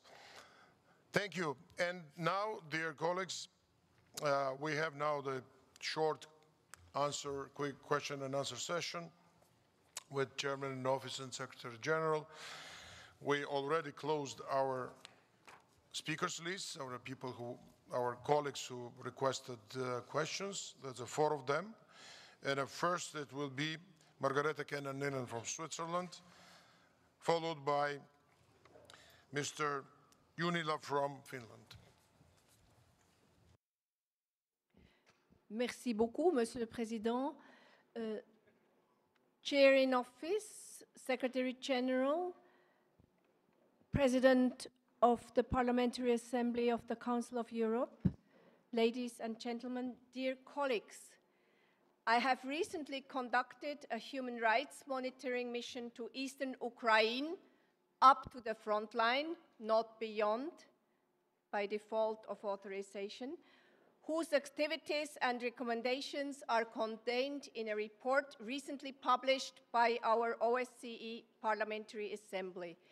Our mission served the purpose of bringing visibility to the engagement of our PA in addressing the consequences of the ongoing war from a humanitarian perspective, with a special focus on ceasefire, disengagement, demining, exchanges of prisoners, internally displaced persons, freedom of movement of civilians, missing persons, and lacking accountability for killings and violent deaths in Maidan and Odessa. Permit me to ask you the following questions. What are you and what is the OSCE concretely doing now to facilitate and speed up the much-needed repair of the destroyed bridge of Stanica Luhanska, to avoid this physical torture which we were able to experience ourselves on 1st of June of this year when we were there with our mission? Has the disengagement of the Stanica Luhanska area, as agreed by the sides back in 2016, been fully disengaged? And what are prospects for further disengagements along the contact line, notably for the areas of Petrivske and Zolote? These are my questions on Ukraine, and my humble opinion, after having studied this area, after having been there 4 times between December 18 and June 19, I dare to say there is not enough priority and there is not enough weight by everybody to stop this war. We are all children of war. We are all children or grandchildren of World War II and other wars in our OSCE area, and citizens are tired of wars. I permit another last question, of course. You stressed, thank you very much, Mr. Chair, and also Secretary General, et aussi Madame la Présidente de l'Assemblée parlementaire du Conseil de l'Europe, you all stressed gender equality. And my concrete question to the Chair, the OSCE Action Plan for the Promotion of Gender Equality is 15 years old. It dates of 2004. Do you think that under your chairmanship and the head of the 20th anniversary of the adoption of UN Security Council Resolution 1325, there is still a momentum in 2019 to update this key document? I thank you very much in advance for your answer, and I appreciate all endeavors what you have been doing on the two issues which I have addressed. Thank you very much. Thank you. Now our Finnish colleague, please, floor is yours, Wilhelm Junila, please. Thank you, Mr. President, dear Chairperson in Office, the Secretary General, respected colleagues. I have a question for Mr. Lajčák. I really appreciate the pragmatic position of Slovakian Parliament regarding terrorism and especially immigration. You have previously said there doesn't have to be a uniform solution for each country regarding immigration, which I strongly agree with. Terrorism, however, goes way beyond that. As the special representative for the Slovak OSCE chairmanship, Lukas Paríček, has said, actions of violent extremists and tragic acts of radicalized individuals have become a virus infecting our societies, harming people and hindering peaceful development. As you know, the supplementary item 6 passed in the first committee earlier today, and I would like to hear your opinion about this resolution, your views on the challenges related to returning and relocating foreign terrorist fighters, and how the OSCE should accelerate these efforts in the near future. Thank you very much. Thank you. Yeah, of course, we will collect all the questions. Leonid Slutsky, Russian Federation, followed by Mr. Chubarov, Ukraine. Спасибо, господин Церетели. Прежде всего, хотел бы поблагодарить действующего председателя ОБСЕ Мирослава Лайчика, с которым мы хорошо знакомы по предыдущей сессии Генеральной Ассамблеи ОБСЕ. Недавно встречались в Москве. Спасибо, Мирослав. И генерального секретаря организации Томаса Гремингера за выступление. Уже завтра начинается министерская неформальная встреча в Высоких Татрах, и уверен, что нашу позицию разделит и министр иностранных дел России Сергей Лавров, который будет принимать в ней участие. Вместе с ней хотел бы обратить ваше внимание на все возрастающую пропасть между подходами организации и ее парламентской ассамблеи к самым ключевым вопросам, которые стоят сегодня на повестке дня организации. Сегодня впервые за всю историю после Второй мировой войны международная организация, а именно парламентская ассамблея ОБСЕ, отклонила проект внесенной Россией резолюции по борьбе с агрессивным национализмом и неонацизмом. Мы чрезвычайно рискуем, если отклоняем проекты документов, посвященные отрицанию героизации нацизма. Вместе с тем, я хочу обратить внимание, что мы рискуем повторить ситуацию, которая возникла несколько лет назад между Комитетом министров и Парламентской ассамблеей Совета Европы. Здесь присутствует председатель Парламентской ассамблеи Совета Европы Лилиан Мари Паске, которая приложила огромные усилия к тому, чтобы этот конфликт был разрешен, и российская делегация вернулась к полноформатной деятельности в Совете Европы. Мы не должны повторить на площадке Организации по безопасности и сотрудничеству в Европе в сегодняшнее непростое время подобную ситуацию. В связи с этим я просил бы вас воздействовать тем инструментарием, который имеется в вашем распоряжении, на парламентскую ассамблею. Надо усилить сотрудничество между институтами организации, усилить сотрудничество с парламентской ассамблеей, с тем, чтобы члены парламентской ассамблеи верили 8 докладам смешанной мониторинговой миссии, которые, в частности, говорят правду о том, что на юго-востоке Украины никогда не было тяжелого вооружения, исходящего из России, а вся проблема заключается в том, что разведение сил, к сожалению, это главный принцип Минских соглашений, нарушается именно и только со стороны Киева. Кроме того, совершенно игнорируется право, заложенное в статье 1 Устава Организации Объединенных Наций о праве наций на самоопределение применительно к Абхазии и Южной Осетии. Во всем и везде обвиняется Россия. Это недопустимый подход, И сейчас, к сожалению, мы должны просить, чтобы те конструктивные подходы, которые существуют в самой организации, проецировались на площадку парламентской ассамблеи. Мы просим вашего содействия и заявляем о нашем желании сотрудничать максимально плотно и серьезно с организацией и всеми ее институтами, но ситуация в парламентской ассамблее, начиная с сегодняшнего отклонения проекта резолюции о героизации нацизма, вызывает наши самые серьезные вопросы и просил бы уделить этому самое пристальное внимание. Спасибо. So we have two more speakers, and of course you can, in a written form, send it to the chairman in office, even now, chairman in office of Secretary General, who will be Mr. Chubarov and Mark Pritchard, and we will then ask our distinguished guests to answer questions. Thank you.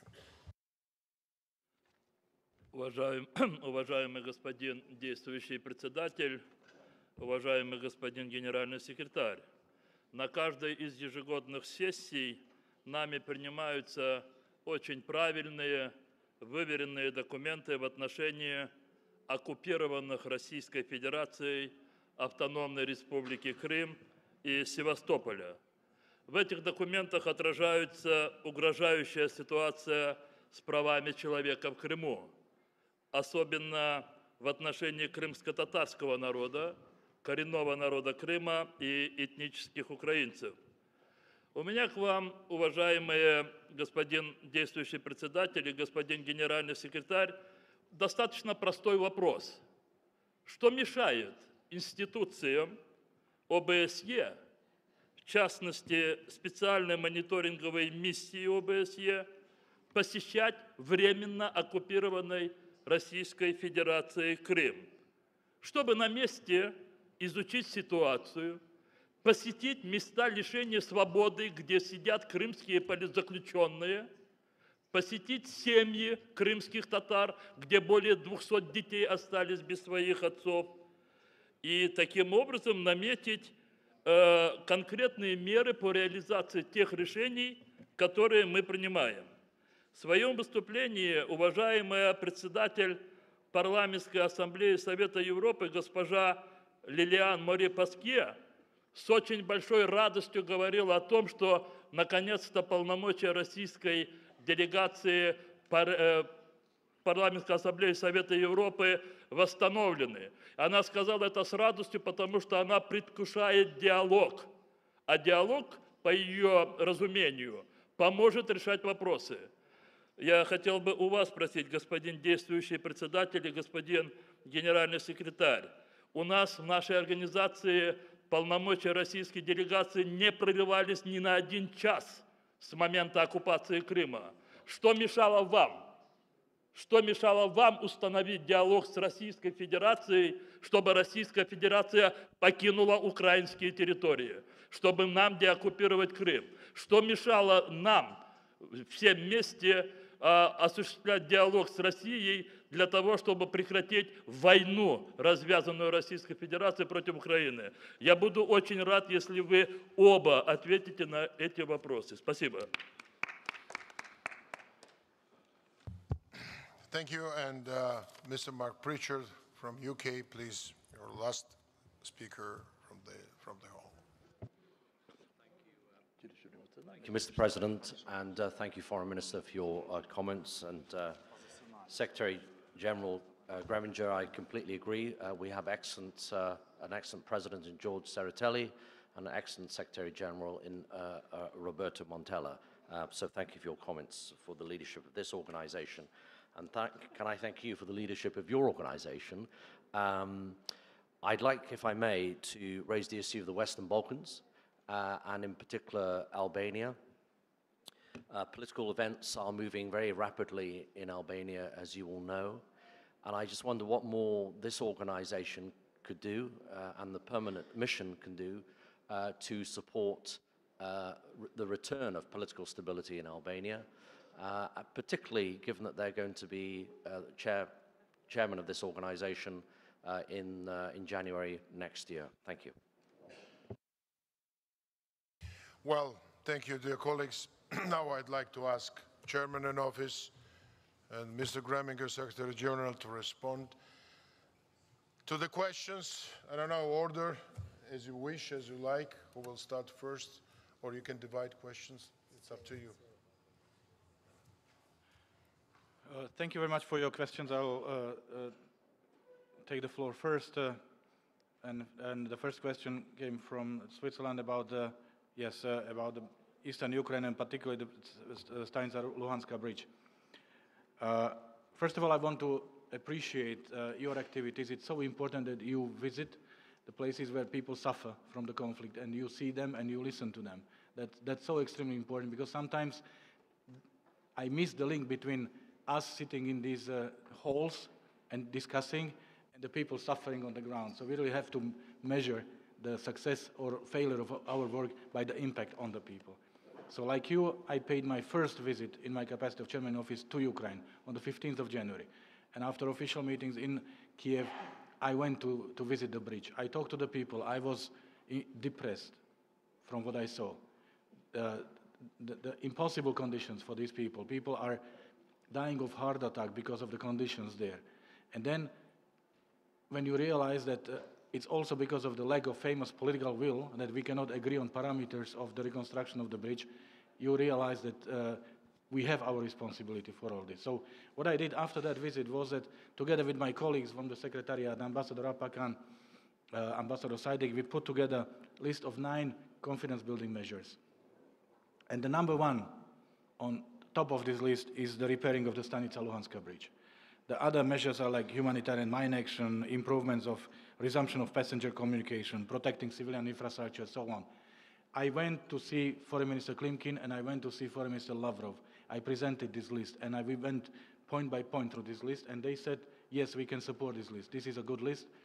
And unfortunately, the political situation that followed subsequently the preparation for the presidential elections did not allow us to proceed. But very soon after President Zelensky was elected and he took over his office, I visited him. It was in May. And again, I asked him to give his support to deliver on these 9 points, particularly the Stanica-Luhanska bridge, and he gave me his full support. He visited the bridge. He's bringing his visitors, most lately President of the European Council, Tusk, to see that. That's really so important. I really believe we have a window of opportunity thanks to the disengagement, which is the major success in the last 3 years, and I welcome this through my statement. We need to make sure that it's maintained. OSCE, through its monitoring mission, is monitoring withdrawal of troops, of weapons, demining in the area. And I really believe that instead of waiting for the violation of the current positive development, we should enter and do the reconstruction. We have the budget, we have the project, we don't need that much time. So believe me, this is not only the political, but also a personal priority for us and for me. And I will continue pushing for this. Your second question about the gender action plan. For us, the gender agenda is very important, and what we are trying to do as chairmanship is to integrate it into all aspects of our work. I can mention several concrete examples of our gender-related activities.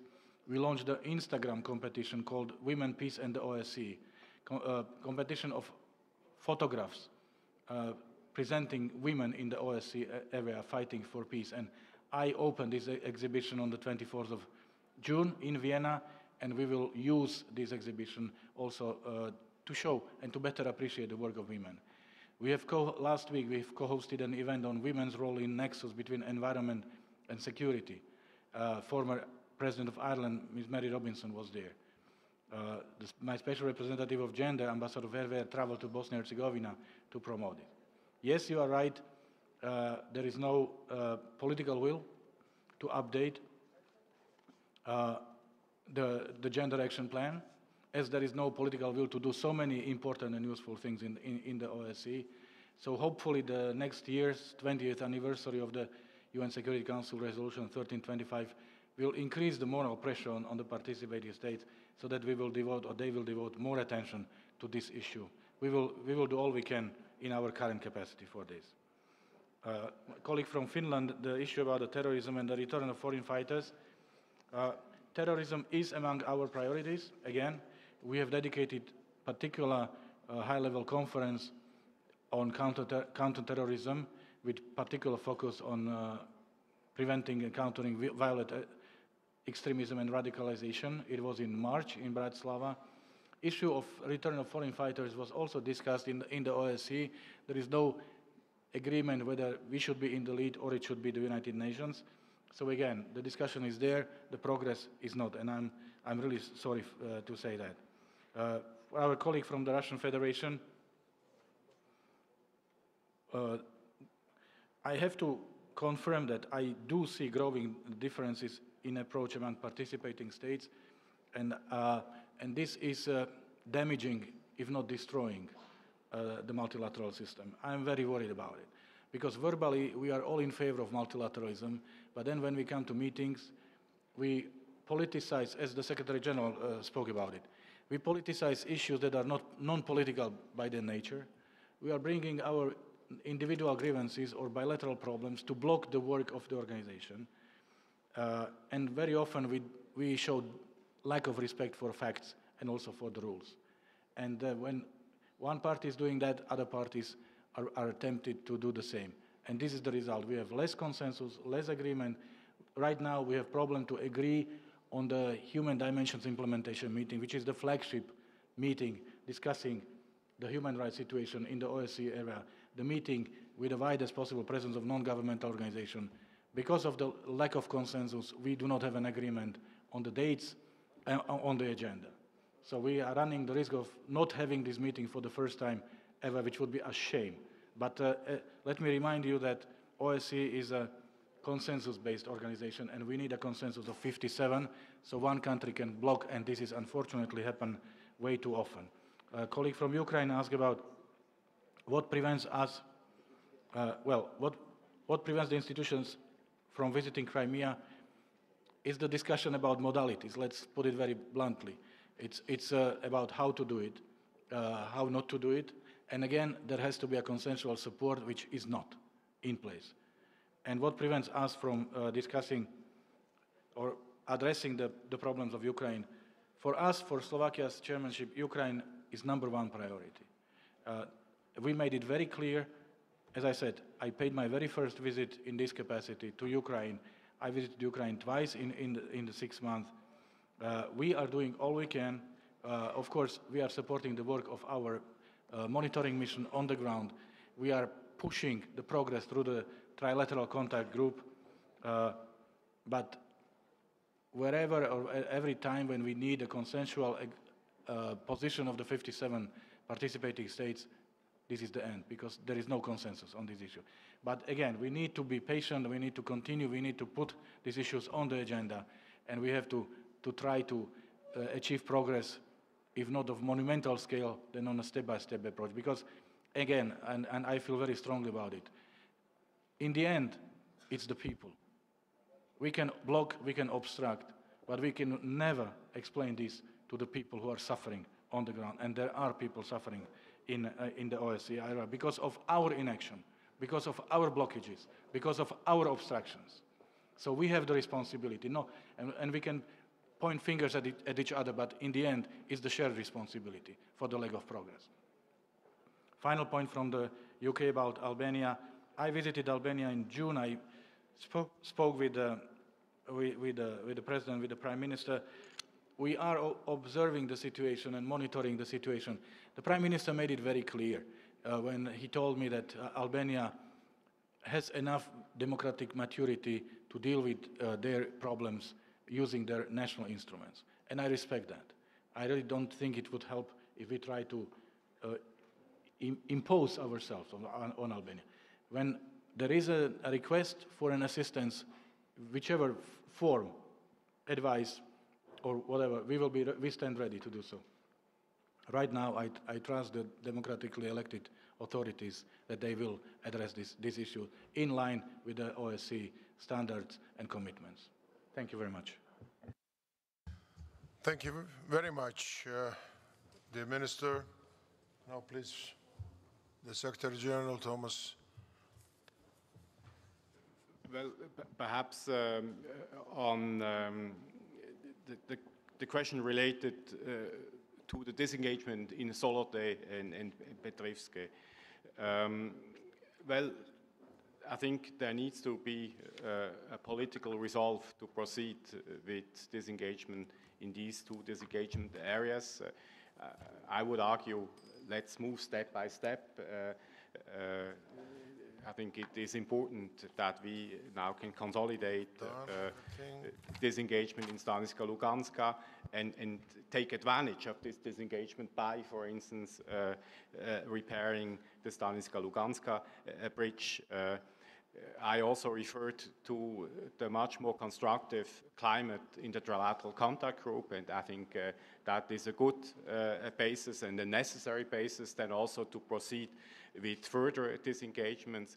Right now, to tell you the truth, if you read reports of the Special Monitoring Mission to Ukraine, you see that there has even been an increase in military activities in both of these remaining disengagement areas. So I think what we see is also a lot of military posturing these days on both sides of the line of contact. On the 2004 plan of action, I can only support what Minister Lajčák has said. Of course, we would love to agree on an addendum to this 15-year-old plan, but we are a consensus-based organization, and if you have one or two participating states resisting, it makes this endeavor very challenging, which is not to say that we shouldn't keep trying. But I think where we have been focusing a lot of attention is in implementation of the plan. And here I would argue, not least to the, thanks to the strong support of the Slovak chairmanship, a lot has been happening lately, both led by chairmanship and also activities from within the Secretariat. I have just launched, for instance, a gender parity strategy. We are focusing very much now on contributing significantly to the 20th anniversary of UN Security Council Resolution 3025 next year. We are supporting many participating states in consolidating their national action plan to implement 1325. So this is to say, here a lot of things are happening on a daily basis. Perhaps on the question from the Ukrainian representative, yeah, I can only reiterate, we are a consensus-based organization, and I think that there was consensus 5 years ago for the creation of the Special Monitoring Mission to Ukraine was absolutely decisive for the operation of this mission, and this still remains valid for whatever this organization does. I think SNM can only operate safely if there is a support by the key stakeholders of the organization, which is not to say that the Crimean issue is not being discussed very, very regularly in the OSCE. I invite you to follow the discussions in the Permanent Council, in the Forum for Security Cooperation. So it's not that Crimea would not exist on the OSCE agenda, on the contrary. Thank you. Thank you, dear Thomas. Dear colleagues, with this, I think we will conclude this part of our agenda. Once again, we'd like to thank and express our appreciation for being here, the Chairman in Office and Secretary General.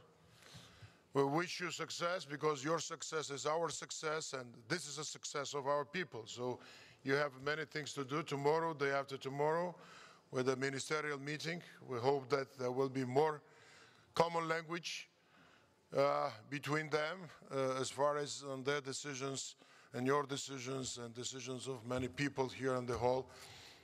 It depends many things how they will be solved. So good luck.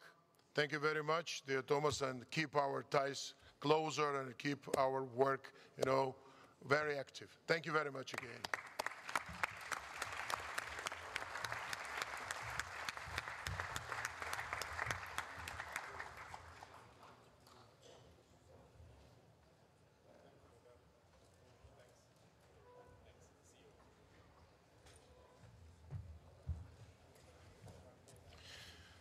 dear friends, dear colleagues, let's start another part of our agenda, and it's open general debate.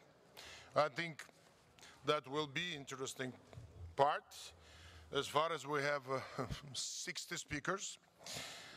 It shows also interest in our issues and agendas. Don't forget that we have 17 SDGs, so it's adequate that it's relevant that we have 60 speakers. But from the beginning, I'd like to ask you to limit your speaking time, your intervention up to 3 minutes. That's a recommendation to, let's say, accommodate to all of speakers today and tomorrow. And I'd like to start now, if it's no objections. Let's start it. First, it's again Margaret Kennan-Nellen, as it was in previous session. Please, Margaret, the floor is yours. Merci, Monsieur le Président, chers et chers collègues. Dans ma brève intervention, j'aimerais me concentrer aujourd'hui sur l'élément de la participation des femmes dans tous les domaines liés à la paix et à la sécurité, y inclut la participation politique. Une étude du BIDDH de 2018 montre que dans la région de l'OSCE, seulement 10% des membres des forces armées sont des femmes et que ces femmes sont rarement présentes à des postes cadres. Ceci veut dire que 90% des dynamiques et des processus au sein des forces armées et des opérations militaires sont contrôlés et commandés par des hommes. Les chiffres sont aussi très bas quand nous regardons la médiation, où la présence des femmes reste marginale. Toutefois, les États participants s'engagent car ils ont réalisé que les choses ne bougeront pas toutes seules. 31 pays dans la région OSCE ont ainsi adopté des plans d'action nationaux pour la mise en œuvre de la résolution 1325 du Conseil de sécurité des Nations unies. Le secrétariat de l'OSCE s'active également sur la question et je salue concrètement 3 actions. Depuis bientôt 2 ans, les cadres du secrétariat à Vienne sont formés et sensibilisés par le Executive Gender Coaching Programme. Et ma question, Monsieur le Président, est celle de savoir si à notre secrétariat, il y a aussi une telle action. Deuxièmement, les effets positifs des réseaux et du mentoring ont été reconnus et bénéficient du soutien de la hiérarchie de l'organisation. Ainsi, un réseau établi entre les missions, les institutions et le secrétariat apporte son soutien au leadership national et local des États participants. Troisièmement, les organes politico-militaires comme le Forum pour la coopération et la sécurité et le Comité de sécurité, où la participation des femmes reste marginale, ont intégré une perspective de genre dans leurs agendas respectifs. Voici quelques indicateurs quand même encourageants. 20 ans après l'adoption de la résolution 1325, il reste néanmoins du travail à faire et demain, aujourd'hui et demain, dans l'élection des candidats à la présidence de notre Assemblée parlementaire, nous avons toutes et tous la possibilité d'élire la candidature qui s'engage pour la mise à l'emploi de la décision du Conseil de sécurité 1325. Je vous la recommande. Merci de votre attention. Thank you very much, dear Margaret. We appreciate your call. This move, I just remind you, the previous president of this assembly was woman, so and we are doing very well with the gender balance, and we'll do much more in coming years and coming months even. And if you'd like, tomorrow, when it will be also a report of Heidi Fry, our dear colleague and head of a special representative, I also will outline what we did and what we'll do for gender equality in this organization. Thank you. Another speaker here, Doris Barnett. Please, dear Doris. Vielen Dank. Thank you very much, dear President. Since I heard that some of you might believe that I'm not able to speak in English, believe me, I can do that since I'm married since quite a while with an American, and that gives me the opportunity to talk with my American family quite often. However, let me speak in my in my mother tongue, and this is German because I'm a German delegate. Ja, liebe Kolleginnen, liebe Kollegen, zuerst möchte ich natürlich unseren Gastgebern danken, aber ich möchte auch daran erinnern, dass wir uns überlegen müssen, ob wir mit unserer Organisation so weitermachen können. Denn die Welt dreht sich rasant und wir sind im Mittelpunkt des Sturmes. Und das bedeutet auch für mich, dass wir die Herausforderungen, die sich uns stellen, ganz anders anpacken müssen.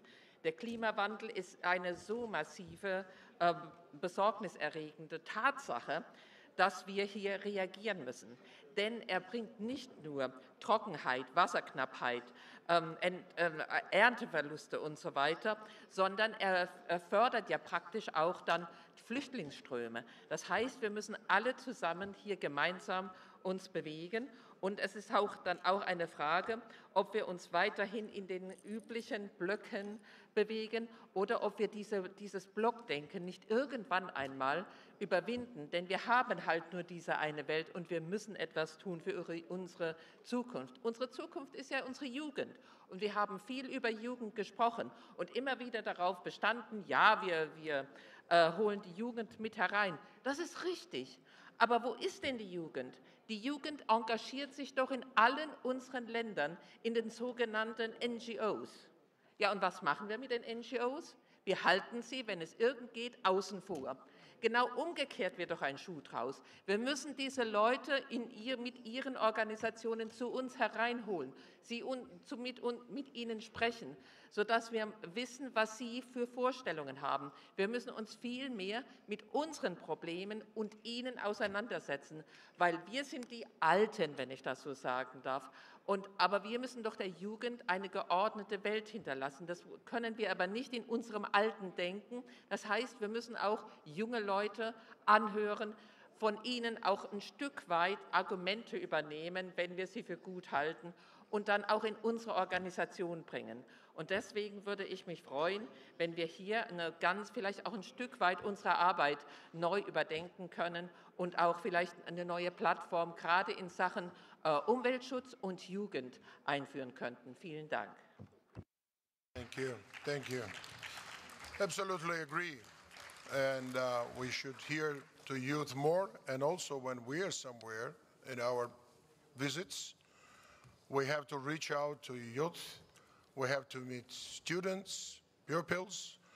I did it a few times myself in different countries, and I think it's only enriching our knowledge and motivating us more. So fully agree, and we will accelerate work in this direction, of course. And it's also a chairmanship's priority. Mr. Azopardi from Malta, please. Thank you, Mr. Chair. Security and the emerging challenges which threaten to undermine it have no borders. Thus, neither can they be understood nor controlled by any one country. One must stress that the best barrier against these threats is a well-functioning parliament that ensures transparency and accountability at all levels, and develops practical and effective action plans to improve governance. Yet the growing international dimension of these threats require parliamentarians to support instruments of international cooperation. Through sharing information and lessons learned, parliamentarians can take better informed decisions so that pitfalls already experienced by others will not be repeated. May I take this opportunity to encourage international parliamentary cooperation with a view to establishing an international code of conduct for business transactions. All stakeholders must play their part in promoting security in a globalized world where the systematic imperfections of one country may result in severe repercussions in other countries. Thank you, Mr. Chairman. Thank you very much. And another speaker, Tatiana Ostrikova from Ukraine, please. Thank you, Mr. President, distinguished colleagues. We are confident that there must be no place for the use of force and attempts to change by force the internationally recognized borders in the 21st century. Ukraine, as a responsible international actor, remains fully committed to the norms and principles established in the United Nations Charter and the Helsinki Final Act. It is not by chance that every second resolution or speech here in our Parliamentary Assembly are mentioning Russian Federation and aggression in regards of Moldova, Ukraine, Georgia. Most of the OSCE region conflicts and wars are somehow related to Russia. No matter how many times Russia Federation is trying to look like a savior state, still most of us see their acts as acts of aggression and occupation of foreign territories. The scope of Russia's ongoing aggression against Ukraine continues to expand. Last year, it was supplemented by an act of aggression against Ukrainian military vessels near the Kerch Strait and severe impediments to the freedom of navigation in the Sea of Azov. These issues were duly reflected in our resolution as the most pressing security challenge affecting the whole region. It is the resolution on militarization by Russian Federation of the Republic of Crimea and Sevastopol, the Black Sea and the Sea of Azov, which was supported by the committee yesterday. And I would like to express my gratitude to every delegate of our Parliamentary Assembly who voted for this resolution on the committee. And I kindly ask all of you to support this resolution tomorrow on the plenary session. Here is just one fact you should know about violations of all international law principles in occupied territories of Ukraine. On July 1st, Russia-led forces fired an anti-tank guided missile at a medevac vehicle of Ukrainian joint forces. One soldier was killed and another, a military doctor, died later. This attack was conducted as a gross violation of all principles of international humanitarian law, and this was very cynic answer to the ceasefire pronounced by Ukraine a day earlier. Despite the ongoing aggression, Ukraine remains committed to the peaceful resolution of the conflict based on the politico-diplomatic measures. Ukraine welcomes the order of the International Tribunal for the Law of the Sea to release 24 Ukrainian servicemen and 3 naval vessels illegally seized by Russia on November 25, 2018. We demand from the Russian Federation to implement this decision immediately and without any preconditions. Unfortunately, for already 5 years, Russia has demonstrated its total disregard to its international commitments. Thus, firm and consistent pressure of international community is crucial in order to achieve progress. And our resolution regarding militarization of Crimea is one of the examples of such political pressure. We urge you, do not stop on this and impose new sanctions on aggressor state. Thank you for your attention. Thank you. And next speaker, Mr. John Cornyn from U.S. Please, floor is yours. And next. Thank you, Mr. President. Friends and colleagues, it's been 74 years since the atomic bomb was used on Hiroshima and Nagasaki. Since then, humankind has developed even more powerful nuclear weapons. Civilized nations understand that nuclear weapons are an existential threat. That's why we must prevent lawless nations from using nuclear weapons to hold the rest of the world hostage. Iran is the antithesis of a responsible actor on the world stage. For decades, it has spread its violent extremism around the world. Now, the world's leading state sponsor of terrorism has made clear they do not intend to adhere to enrichment limits in the Joint Comprehensive Plan of Action. Let me be clear, Iran can never be trusted with a nuclear weapon. People of goodwill can disagree on the wisdom of the JCPOA, which at best brought a temporary lull in Iran's nuclear weapons program, but it is clear that the Iranian regime sought sanctions relief while never intending to permanently ban the bomb. President Rouhani has said that Iran intends to exceed the limit on their stockpile of low-enriched uranium to any amount that we want, and that's a quote. Therefore, the United Nations must restore the snapback sanctions specifically designed under the JCPOA as a fail-safe against Iran's duplicity. It's now time for our friends to make a decision. Option one is to join the United States in standing firm against an Iranian nuclear weapon, invoke snapback sanctions under the JCPOA, and make clear to the world that you refuse to be complicit in financing terrorism and nuclear proliferation. Option two is to do nothing and thus lend support to this rogue regime through continued trade and financial support of U.S. sanctioned activities, and thus facilitate Iran's nuclear aspirations. We appeal to you to make the right decision. Appeasement of Iran will not prevent a nuclear war. It would rather make it more likely.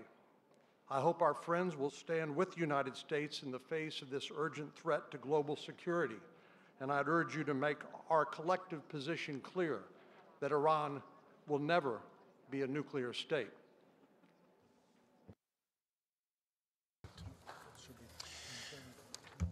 Thank you very much, Mr. Cornyn. Now, as I already announced, Margareta Sederfeld, and then will be followed by our colleague from Israel. Thank you, Mr. President. As parliamentarians, we can do a lot. We can do a lot to promote peace, democracy, human rights, economy, anti-corruption, environment. We have the tools. We are the lawmakers. We can do much more than we believe. And also, if we use the OSCE portfolio, we already do a lot of the observer missions for the elections. We have the mediations. We have our special representatives. And we have, once again, the committees. But we can do more. And I think here about all these days where we have been debating, we are adopting resolutions, we are adopting supplementary items, and they include a lot of very useful things that we could implement and bring with us back home. If we did so, imagine what we could achieve. And we have raised this issue before to increase our contribution from these days, and I think we should move even further on this, because the work we do here, it's really something extra and something unusual, and we are the only one who could have impact and really increase our efforts on this and make difference. And that's my suggestion, to really increase for our Secretary General to continue the work to promote even more. And we do also have to do it as parliamentarians. For example, give our final papers to the speakers of our parliament, to give it to the leaders of our parties. Continue the work back home, not only support peace, democracy, human rights here. We have also to continue our work back home. Thank you very much, Mr. President. Thank you very much, dear Margareta. And as I announced now, it's Mr. Ben Barakram from Israel. Thank you, Mr. President. My name is Ram Ben Barak. I am a member of the Knesset from the Blue and White Party. In the past, I was deputy head of the Israeli Mossad.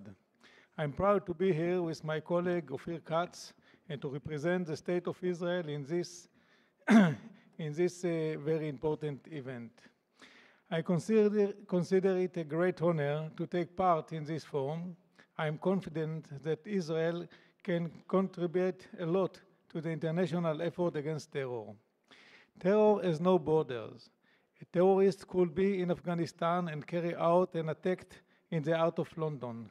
the complicated reality of terrorism in the age of social network and virtual currency, along with the radicalism of the religious aspects in national identity, all this requires cooperation between intelligence, policies, and organization. Intelligence organization can receive information about terrorist attacks that begin in Israel, continue into Iraq, and carried out in Australia. The prevention of terrorism is a common interest of all countries. Cooperation can and should take place, even if there is no diplomatic relation between the countries. At the end of the day, providing harm to innocent civilians is the interest of all countries.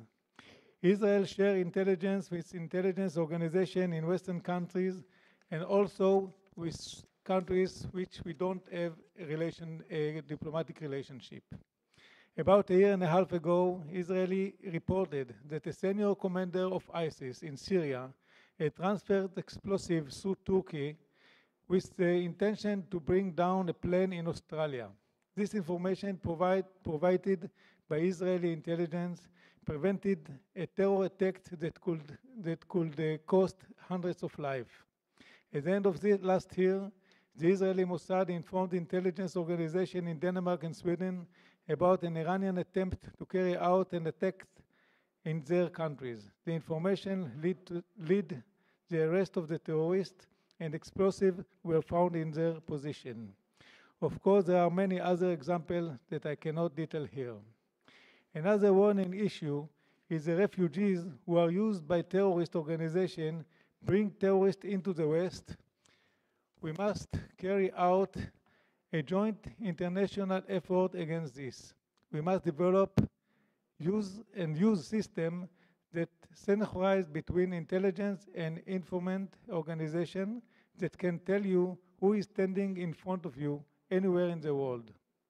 In the world where biometric identity is unique, it is easy to obtain the required information. But the problem is that countries are not willing to share database of terror suspects. Another issue that we must consider is that the war in Afghanistan, Syria, and Iraq created a situation in which many of the foreign fighters are returned to their countries of origin with experience in terror, fighting, and crime. This is a problem of its own.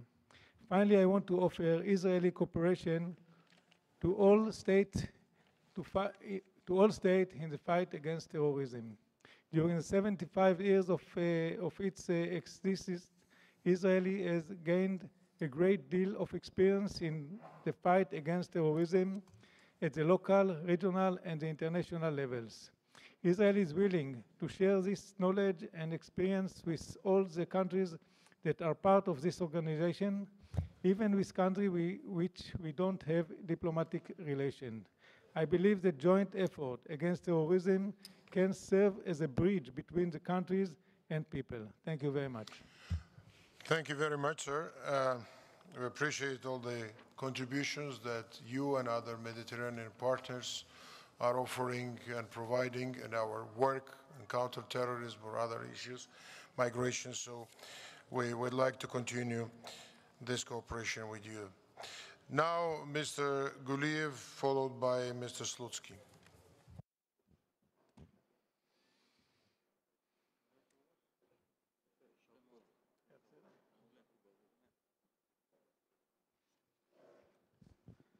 Thank you. Thank you very much. Thank you, dear President, dear colleagues. First of all, I'd like to thank the Grand Duchy and the Chamber of Deputies of Luxembourg for such an amazing organization of this 28th annual session and hospitality extended to all of us. We have had very productive discussions, which resulted in adoption of a number of important documents. This is a clear evidence of the relevance of the OEC Parliamentary Assembly and needs to be appreciated. I am pleased that the Assembly, in its relevant resolutions, once again demonstrated that it stands up for the principles, commitments, and values of this important organization. Today, we send a strong signal to enter OECD area, that our principles and commitments must be applied equally and unreservedly. We reaffirmed that the Helsinki Final Act principles, in particular those related to sovereignty, territorial integrity, and inviolability of internationally recognized borders of states, are the basis for the resolution of conflicts among participating states. We have also recognized that the human rights and fundamental freedoms are universal and should be exercised equally with regard to all our citizens without any discrimination on ethnic or religious grounds. This is especially true for the protection of human rights of internally displaced persons expelled from their homes as a result of conflicts. I am pleased that we reaffirmed the significance of our cooperation in fostering economic growth and prosperity for our citizens. We underlined the importance of diversification of energy sources and their supply routes. We held fruitful meetings of the Silk Road Support Group on the margin of the annual session, which is aimed at strengthening connectivities through transport and trade facilitation.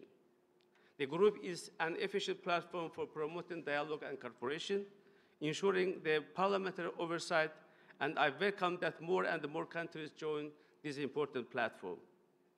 The session demonstrated that despite all the differences and divergent views that we may have, the parliamentarians can still unite around the common cause of promoting rules-based international order from Vladivostok to Vancouver, where we will meet next year to continue our discussions on how we can strengthen our security and cooperation together.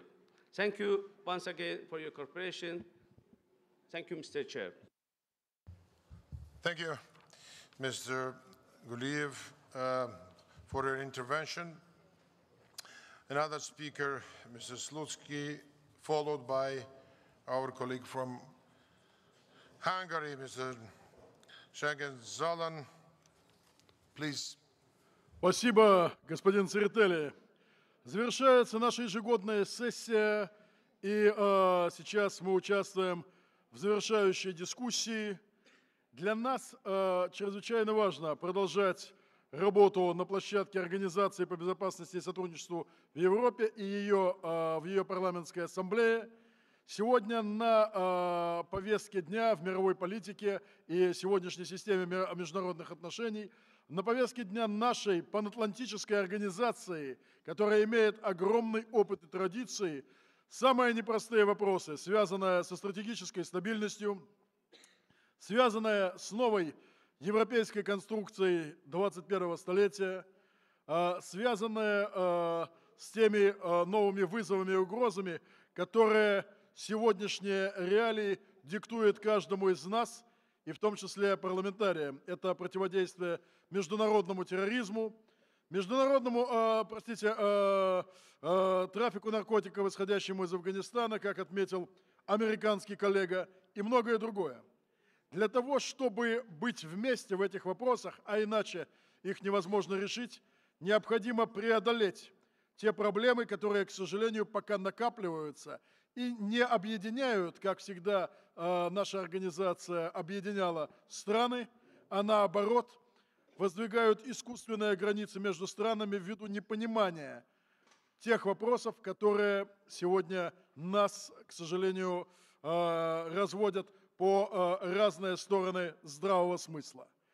Что касается Абхазии и Южной Осетии, мы должны понимать, я в третий раз взываю к здравому смыслу членов Ассамблеи, что статья номер 1, фундаментальная статья Устава Организации Объединенных Наций, ценности и принципы, которые мы все разделяем, именно о праве народов на самоопределение, на самостоятельное решение того, каким образом эти территории и эти народы будут жить дальше.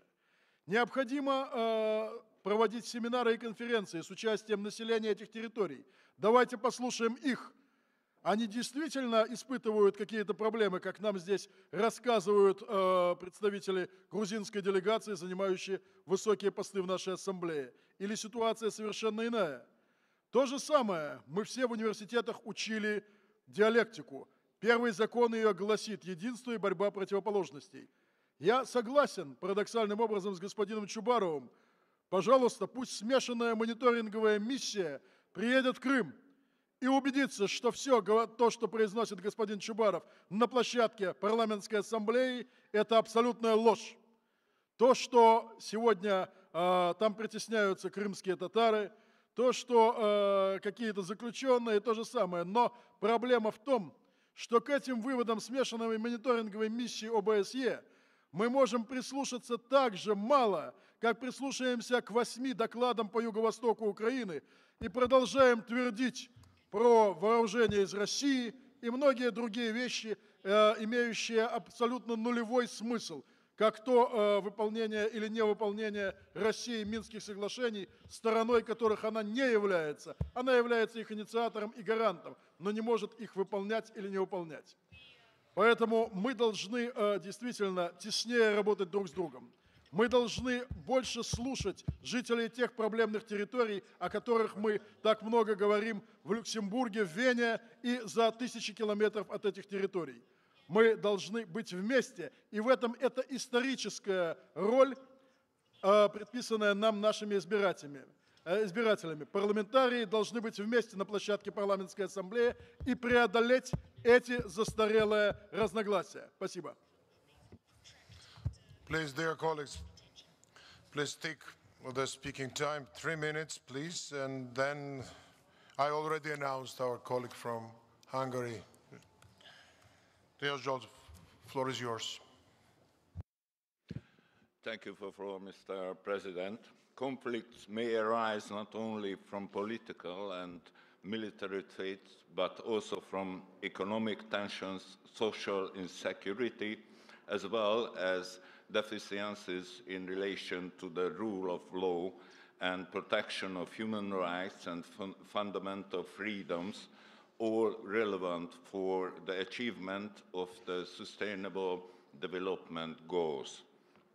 Parliamentarians have a crucial role in ensuring that the OSCE work stays focused on people.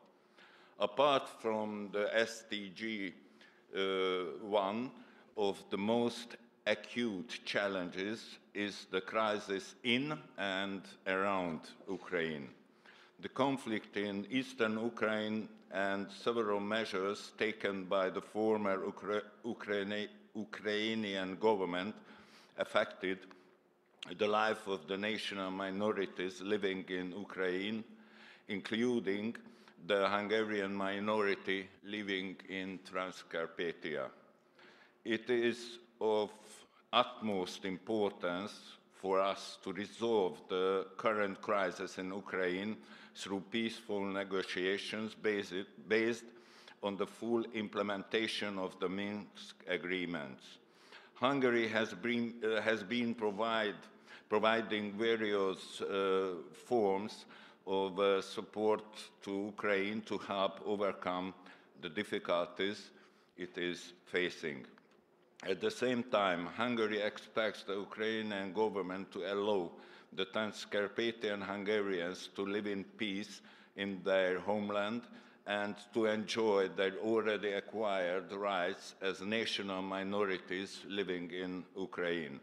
We are hopeful that we will be able to resolve our bilateral issues with the newly elected president of Ukraine, Mr.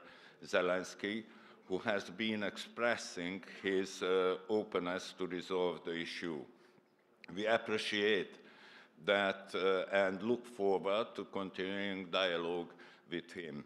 Many resolutions and reports do not address the rights of national minorities, although many other vulnerable groups, namely the children, women, Roma, migrants, people with disabilities, LGBTI persons are mentioned in the text. we found it problematic that while we are dealing with the questions of many different vulnerable groups, we do it at the expense of national minorities. We deem it important that resolutions of the third committee or the OSCE should always include an explicit reference to the enforcement of the rights of persons belonging to national minorities. Thank you very much. Thank you. So I'd like to ask to take floor Ms. Susana Amador from Portugal.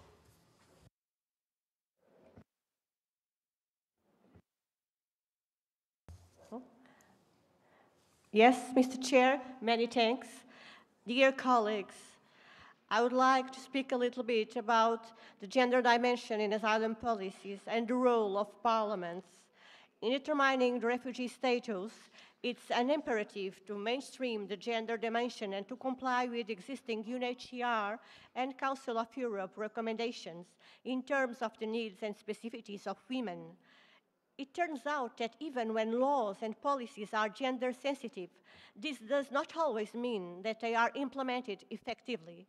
So it's crucial to monitor and obtain information on compliance with the national, European, and international legislative building in this field. It will be very important for our parliaments to be able to demand from national governments more commitments and more detailed information on the gender dimension in asylum policies, namely to take responsibility for drawing up in an independent way an annual report on asylum policy to be sent to the national parliaments for proper consideration in parliamentary debate, to elaborate several indicators such as the evaluation of the respective process of integration and permanence in the territory, include detailed statistical and qualitative information on asylum applications of women and girls with special protection needs arising from discrimination or gender-based persecution, and ensure effective psychological and professional support to refugee women, in particular victims of sexual abuse and persecuted on gender basis. Integration should begin on the path and continue to be fostered, with language learning being essential and having the possibility of practicing a perfection. The role of women in integration of the whole family is crucial, and this also presupposes adequate accommodation for the family. The role of NGOs and civil society is equally central in the integration of refugee women. It is essential that the concept of equality for women in Europe be built on common grounds: respect for human rights, social justice, and democracy. Education and training for women and girls from migrant communities needs to be promoted within these communities. We need to enforce our human dimension and meaningful dialogue, because it's always the key. I know that in OSCE we are able to do this. Values and respect for human rights must prevail. I'm sure that they will here on our organization. Many thanks. Thank you very much. Thank you very much, really. And now I'd like to ask Mr. Konjaran from Armenia to take floor. I'm sorry, followed by Mr. Nazarov, Rahmatullah Nazarov from Uzbekistan. Thank you very much. Mr. President, dear colleagues, following the recent days of intensive discussions, I would like to share some initial remarks. We appreciate the attention of this year's annual session to the topic of sustainable development in context of security. We firmly believe that upholding human rights and fundamental freedoms is necessary prerequisite for sustainable development and security. Sustainable development, human rights, and security are closely interlinked, and we approach the discussions in the Parliamentary Assembly with this understanding. I am pleased to note that this perception is shared by a wide majority of my colleagues. I would like to particularly recall the motto of 2030 Agenda, leaving no one behind. This important commitment of the international community should be translated into concrete actions. We need to identify measures to alleviate the daily suffering of people affected by conflicts, in particular those who live in conflict zones, as most vulnerable. There should be no gray zones in the OSCE area when it comes to protection of human rights, including right to life, right to development. According to the international human rights law, people are entitled to their human rights, including social and economic rights by the virtue of the right to self-determination, and in no case they may be deprived of their own means of subsistence. Attempts to isolate people living in conflict areas from outer world and hamper full realization of their human rights should receive adequate response from the international community. An important measure in this regard is full and unrestricted access of the OSCE institutions, Council of Europe, and UN special procedures to the conflict areas. We encourage the Parliamentary Assembly to support the efforts aimed at addressing the plight of people living in conflict areas and assist them in realization of their basic human rights. Strengthening of the OSCE engagement in our region, efficient use of the status-neutral OSCE toolbox and mechanism can have a positive impact on the security situation, promote de-escalation, and create conducive environment for tackling long-standing disputes. Thank you very much. Thank you indeed, dear Haik, and now dear Rahmatullah Nazarov, please, followed by Ms. Serena Moborn.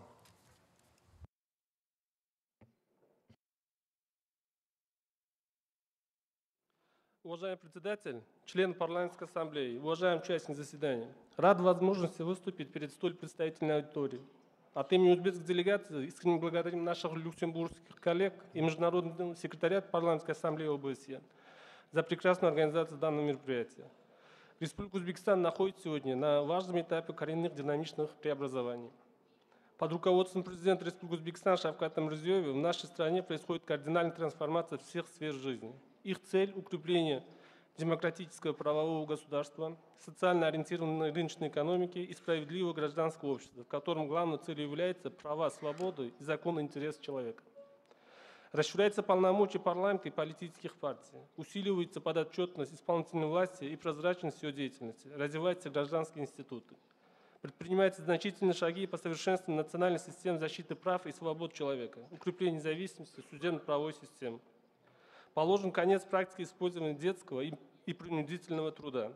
Последовательно выполняются рекомендации Совета ООН по правам человека, договорных органов, Верховного комиссара ООН по правам человека и специального докладчика ООН по вопросу о свободе религии и убеждений.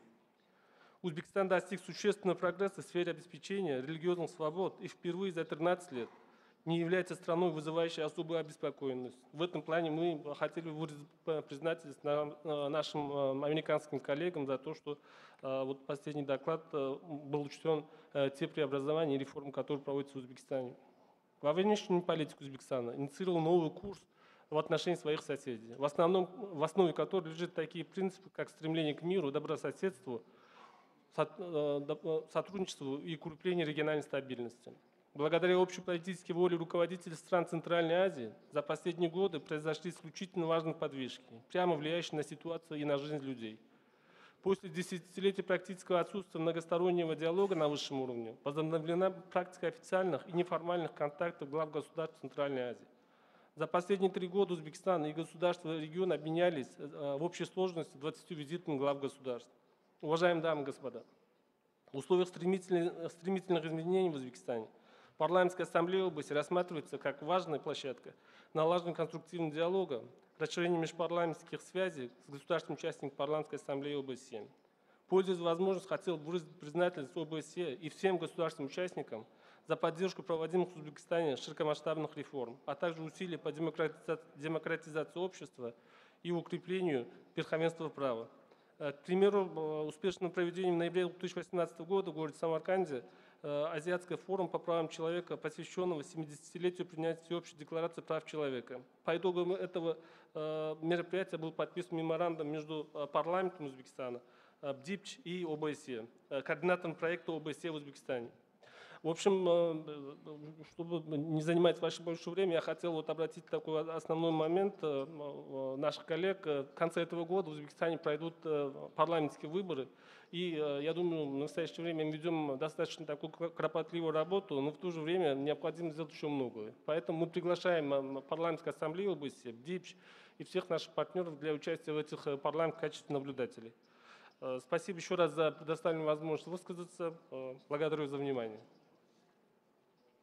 Thank you very much, dear Rahmatullah, even for this invitation. I think it will be followed by a formal one, and we are always, happy and keen to come to Central Asia, especially, of course, to Uzbekistan for election observation or other activities, and be sure that we will be, in touch on those issues, of course, very seriously. Thank you again, and now, the floor is yours. Merci, Monsieur le Président. Chers collègues, tout d'abord, je voulais remercier le Luxembourg pour la remarquable organisation de cette session annuelle, dont le thème se proposait d'étudier le rôle des parlements dans la relation qui existe entre sécurité et développement durable. Je souhaiterais axer mon intervention sur la question de l'eau, qui a également été le thème d'un amendement proposé lors de la session à la deuxième commission qu'elle a bien voulu adopter. Ce thème de l'eau, tant dans son aspect ressources naturelles que dans sa dimension de catastrophe naturelle. Je pense ici par exemple aux récentes inondations qu'ont connues le Canada, les États-Unis ou en dehors de notre zone le Japon, est un enjeu crucial de notre région. Si par chance jusqu'à maintenant la question de l'accès à l'eau et des conditions environnementales plus généralement n'ont été source d'aucun conflit, il existe des zones de tension comme par exemple Israël et la Palestine ou encore l'Asie centrale, même si, notamment grâce à l'action de l'OSCE et du Centre de prévention des conflits, les choses semblent s'améliorer. Jusqu'alors, la raison l'a toujours emporté. Le meilleur exemple en est l'accord entre l'Éthiopie et l'Égypte sur les eaux du Nil. Il nous appartient de maintenir cet état de fait en utilisant tous les moyens et instruments dont nous disposons, et particulièrement les accords bilatéraux ou multilatéraux, comme en renforçant les coopérations entre États et entre organisations internationales.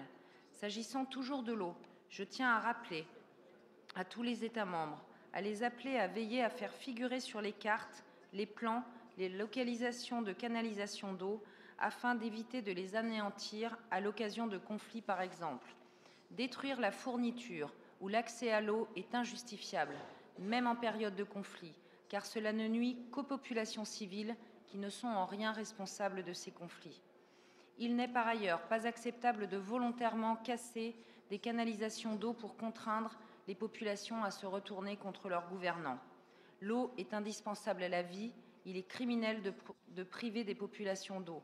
L'eau est un facteur essentiel de développement, de stabilité et de paix. C'est pourquoi l'on parle d'hydrodiplomatie. Aussi, j'appelle tous les États membres à ne porter atteinte sous aucun prétexte à ces équipements vitaux et à ordonner à leurs militaires de ne pas le faire. Je vous remercie pour votre attention.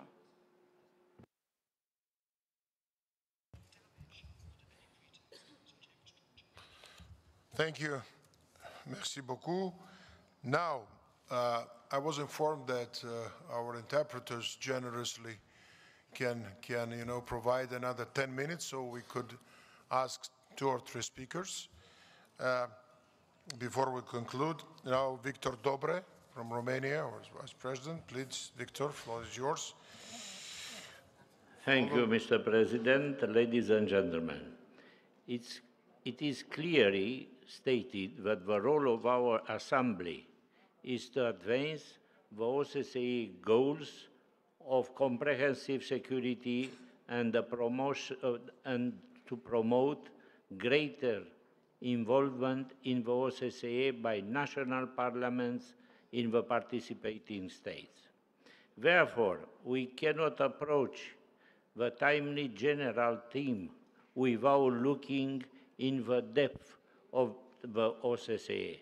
In other words, our Assembly's efficiency is directly related with its contribution on improving the capacity of the OSCE to fulfill its historical commitments.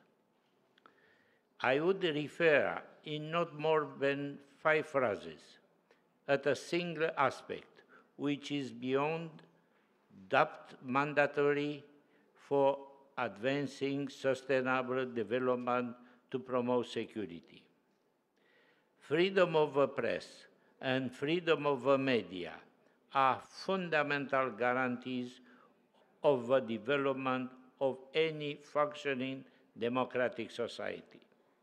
OSCE participating states have the obligation to take active measures in order to protect journalists, including support staff, bloggers, citizen journalists against persecution, violence, and threats to their security. Of course, we are deploring the recent numerous cases of murdered journalists, which we consider to be attacks on journalist freedom. But if we look our general theme, we have to agree that national parliaments have also the responsibility to ensure oversight over governmental action regarding journalists, murders, imprisonment, and of ill treatment. And if none will speak against to what I have just said, I will reiterate here my invitation made a few days ago in the first session of the Third General Committee. Dear parliamentary colleagues, when you will return in your countries, make use of the existing parliamentary tools to back and oversee your governments, among others, on their approach concerning the freedom of the press and of the media. Thank you, Mr. President. Thank you, dear Victor. And the next speaker, Mr. Olim Salimzadeh from Tajikistan.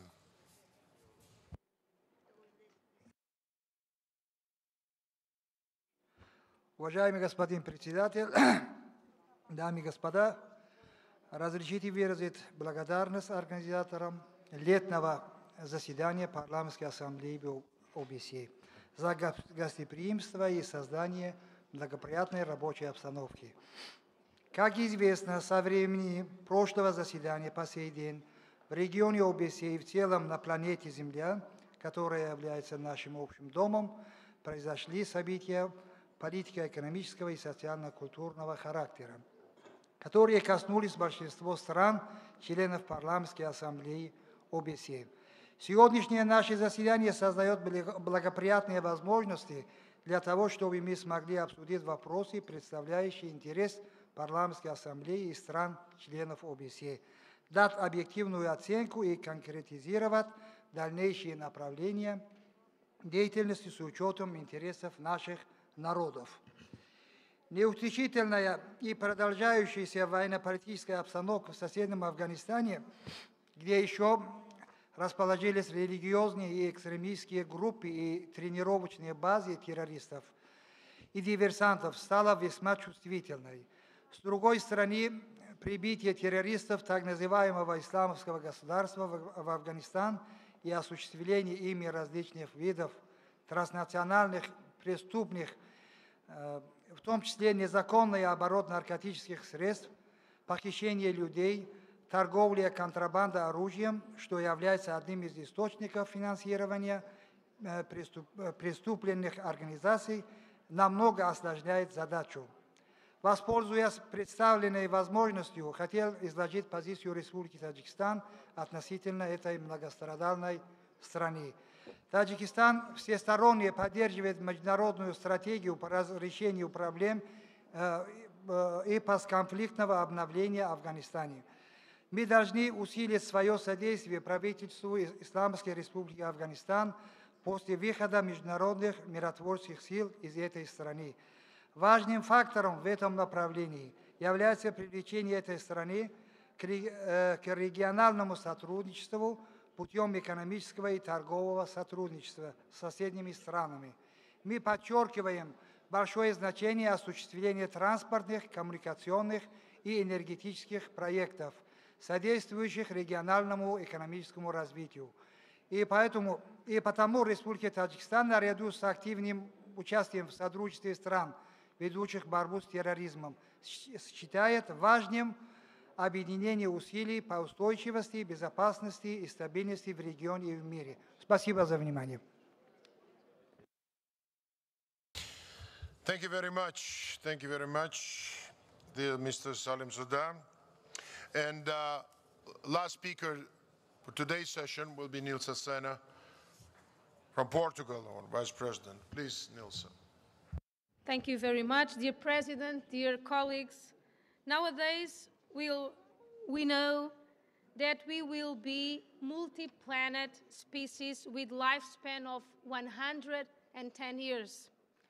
We are entering an age also where it will be soon difficult to differentiate between the physical and the digital. The next few decades will undergo the biggest and fastest transformations ever in technology, in science, but also in interpersonal relations. In the future, all expectations are exponential. The rise of machine. We'll have computers with the capacity of human brains. My question is, will society keep up with technology's evolution? We will have great parents. How do we preserve humanity? For instance, social media really connect people in real way? No. Social media is about predicting or influencing our future behavior because we tend to act according to our statistical profile. So digital apps help to improve solidarity? I think no. And then they try to humanize technology. And why is that? Technology as human as possible is what for? For me, it seems to be human beings are the problem and technology is the solution.